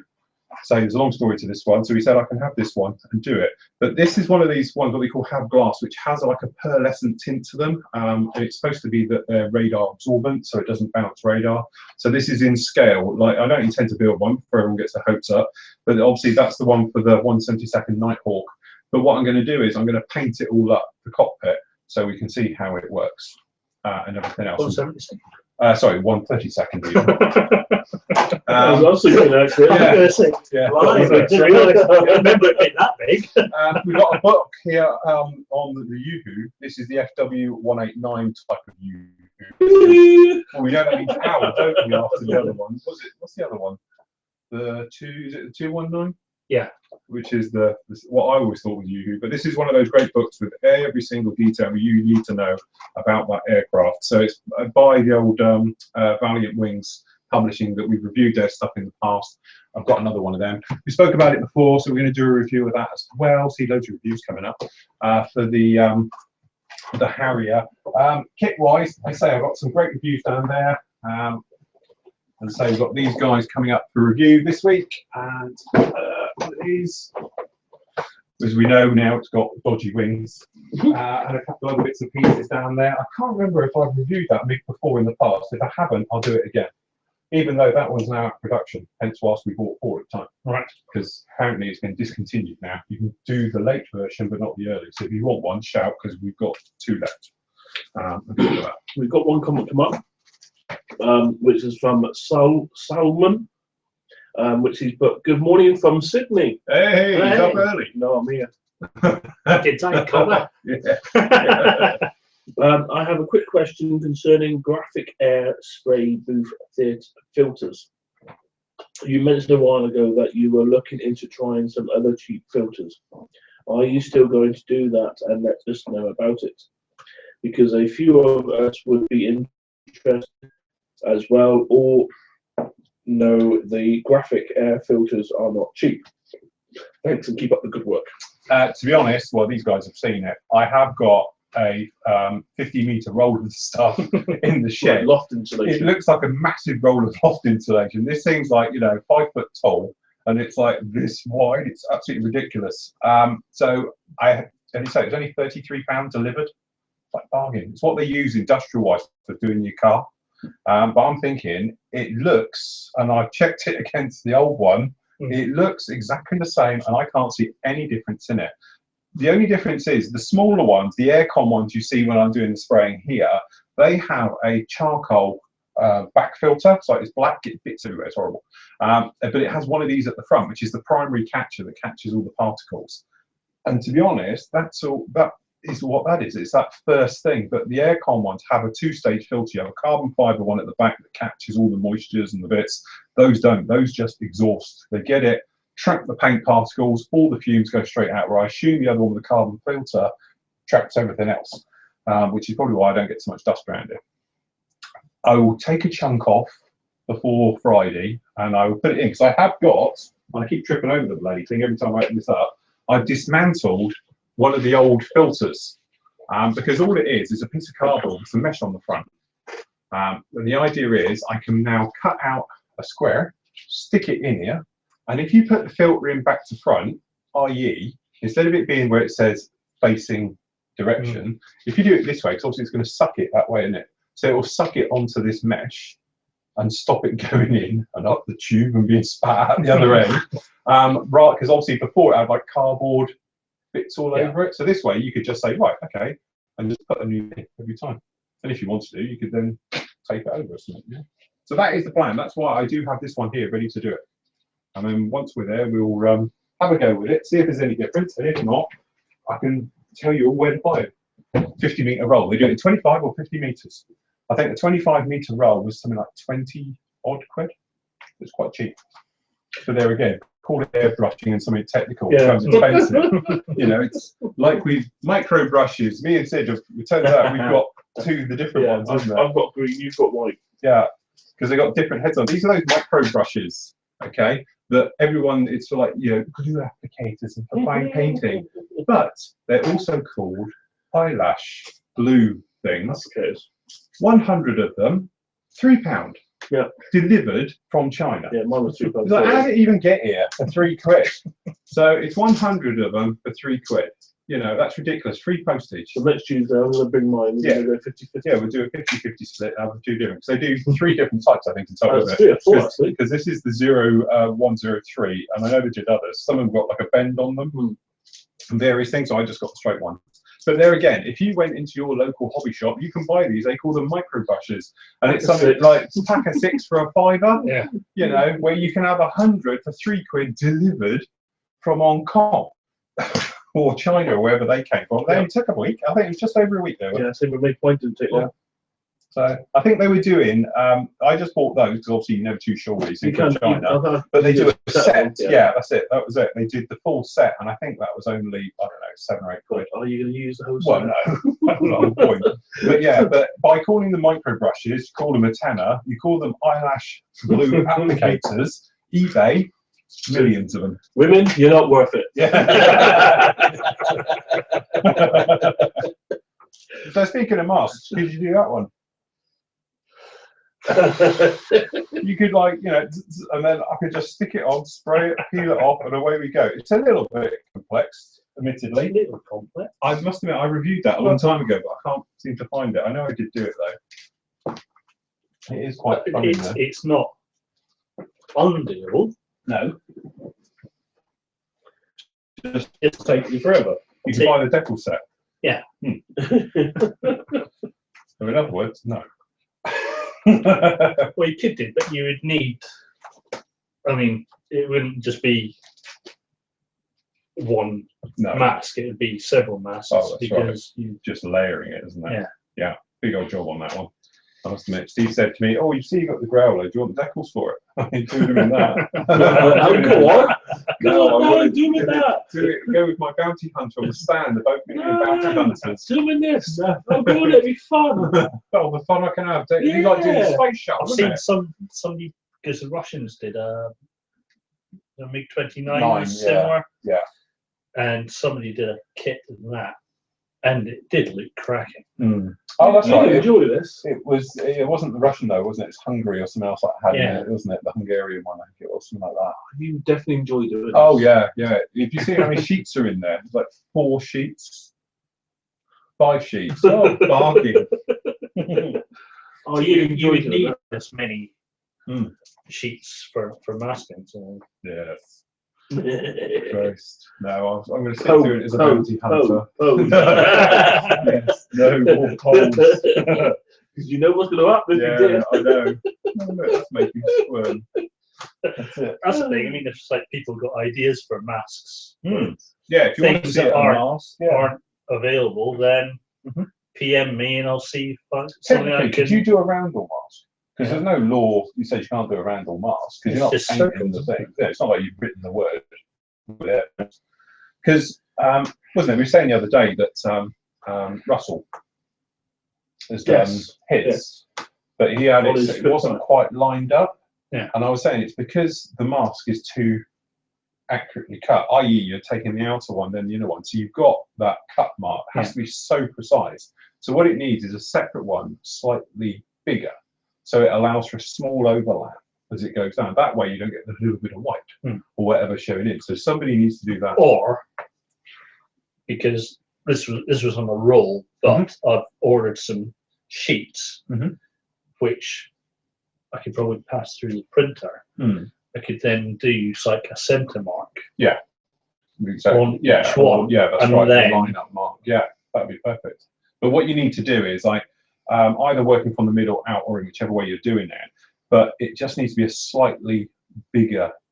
So you're covering up that slight bit in there as well. Because the thing is, if it's a cut and obviously there's your centre, you peel it away, but then to line that back up and to get it on, you're always going to have that issue of like a small crescent. But if it's that little bit smaller or bigger, so you don't have to worry about that crescent, then that's the way it should be. So it should be, instead of like just one mask and it's cutting one out of the other, it should be almost a separate one. Yeah. Completely. So it's allowing it for the little bit to go over. Because similar to what I've done with this for covering the blue. Yeah. Where I've got like a slightly larger one that sits over there. Yeah, that's what I mean. That's what it needs. Because I've done them before where you've had that situation and I've used masks and that. But the trouble is, because they're cut that size, you've got to be so precise and then you get it. And then it is like Russell said last week, what you do is you can try and touch it in with paint. That never works. Then you end up trying to make another mask for it, and then it just causes chaos. Where if it had just been a separate mask, so it's not from the original, that's slightly bigger or whatever, then it goes on there no problem at all. So yeah, that's it. So we're on a series of those. So 7 48. Lucky enough, I'm doing mine black, so it's fine. So you won't have to worry about that. Night Falcon. You're hot. Yeah. You still got roundels on. Still got roundels, but won't be red arrow tail thingy. All right. I've got a black one on there. There's a picture on. Oh, here we go. Line where it's a black one, but it's got the 50th anniversary tail on it. Oh, put it on it. So it must have been used. I can't do that because I've actually been out. I've been out and bought the extra decal sheet for the Rath Valley ones. Oh right, very good. Just need to build it. I just need to build it. Yeah, it's on actually because I went through my stash cupboard. I was a good boy. I think I told you last week. Yeah, I went through it. And I've got rid of. Well, I say got rid of. I put them into a box on the landing. Quite a few kits. Yeah, not getting rid of though, is it? But my Revel 30% Hawk is actually on top of the piles because I can't get it to put it in a box flat enough. So it's had to go on top because otherwise it gets squashed and damaged. But yeah, no. My plan is either to do the accurate. Is it called miniatures or armor miniatures? Yeah. B25, which has got the eagle. That's right. Yeah. Decals for the front. Yeah. Or I was going to do this one. The Hawk. Decisions. Well, a poll for that. Well, I can do the What kit should I said do next. I can do the B25 for the twin tail SIG. Yeah. But the thing is, because it's the kit that it is, and apparently it's quite detailed. I mean, yeah, they are. I managed to get it from somebody. It was from somebody's stash. But from what I've heard, it's quite a detailed kit. So yeah, nice. I think it's going to be complicated to build. And I'm thinking, well, we'll 3 months do it. Well, crack on. Yeah, weekend With the twin tail. Yeah. One. Could you do a Formula 1 car? Because it's got 2 end plates on the tail. Yeah, I don't think that'll count quite there. As good as my night fighter. Yeah, so as soon as he's F-16 night fighter. Yeah, technically, yes. Getting past the mods. Right, well, there we go. That'll about do us for tonight. Thank you very much, everyone, for joining us. I'm going to crack on with the Sherman then for the rest of the week. Yep. Get out of the way, then do a little bit to the Jack. You'll be? Me, I'm going to finish, hopefully, get me Sherman, because I'm looking at you, Lee Sherman there. My 45, I'm going to put the sub-assemblies on with, so like the radars, the gun, different types of guns, and the life rafts and all that, hopefully on. And hopefully, now I've seen your stowage, I can go ahead and paint my stowage for me quad bikes. Very good. That's my plans, whether that actually happens or not. Yes. Finishing my 144 Typhoon to go with the bear. Finishing the Super Puma and T50 to hopefully get it all done for Plymouth Show. Unless I get lots of interest from that, then I might be spending a lot of time designing tails. Doing that. So. Absolutely. Well, what we'll do is, say, I'll put this onto the YouTube link as well, so people can get you off of that one, because this will go out to the public next week as well. And say, meantime, guys in the forum, obviously you can get all the ROM there. I'll link on the bottom of this as well, so we can do it that way. So that's it for this week. Thank you for joining us. We'll see you again. Well, I'll see you on Friday for the new show, and then we'll be back. Hopefully, if I'm down here early Tuesday, yes, we might be able to do a bit more for Destroy Your Body. Yes, definitely. We're going to be. I've got a plan I spoke to you about for that. You have, and I had another one which you didn't answer about, but never mind. Oh, remind me that in a minute. All right then. All right then, guys. Thank you for joining us. Take care. Thank you very much. Cheers. Bye.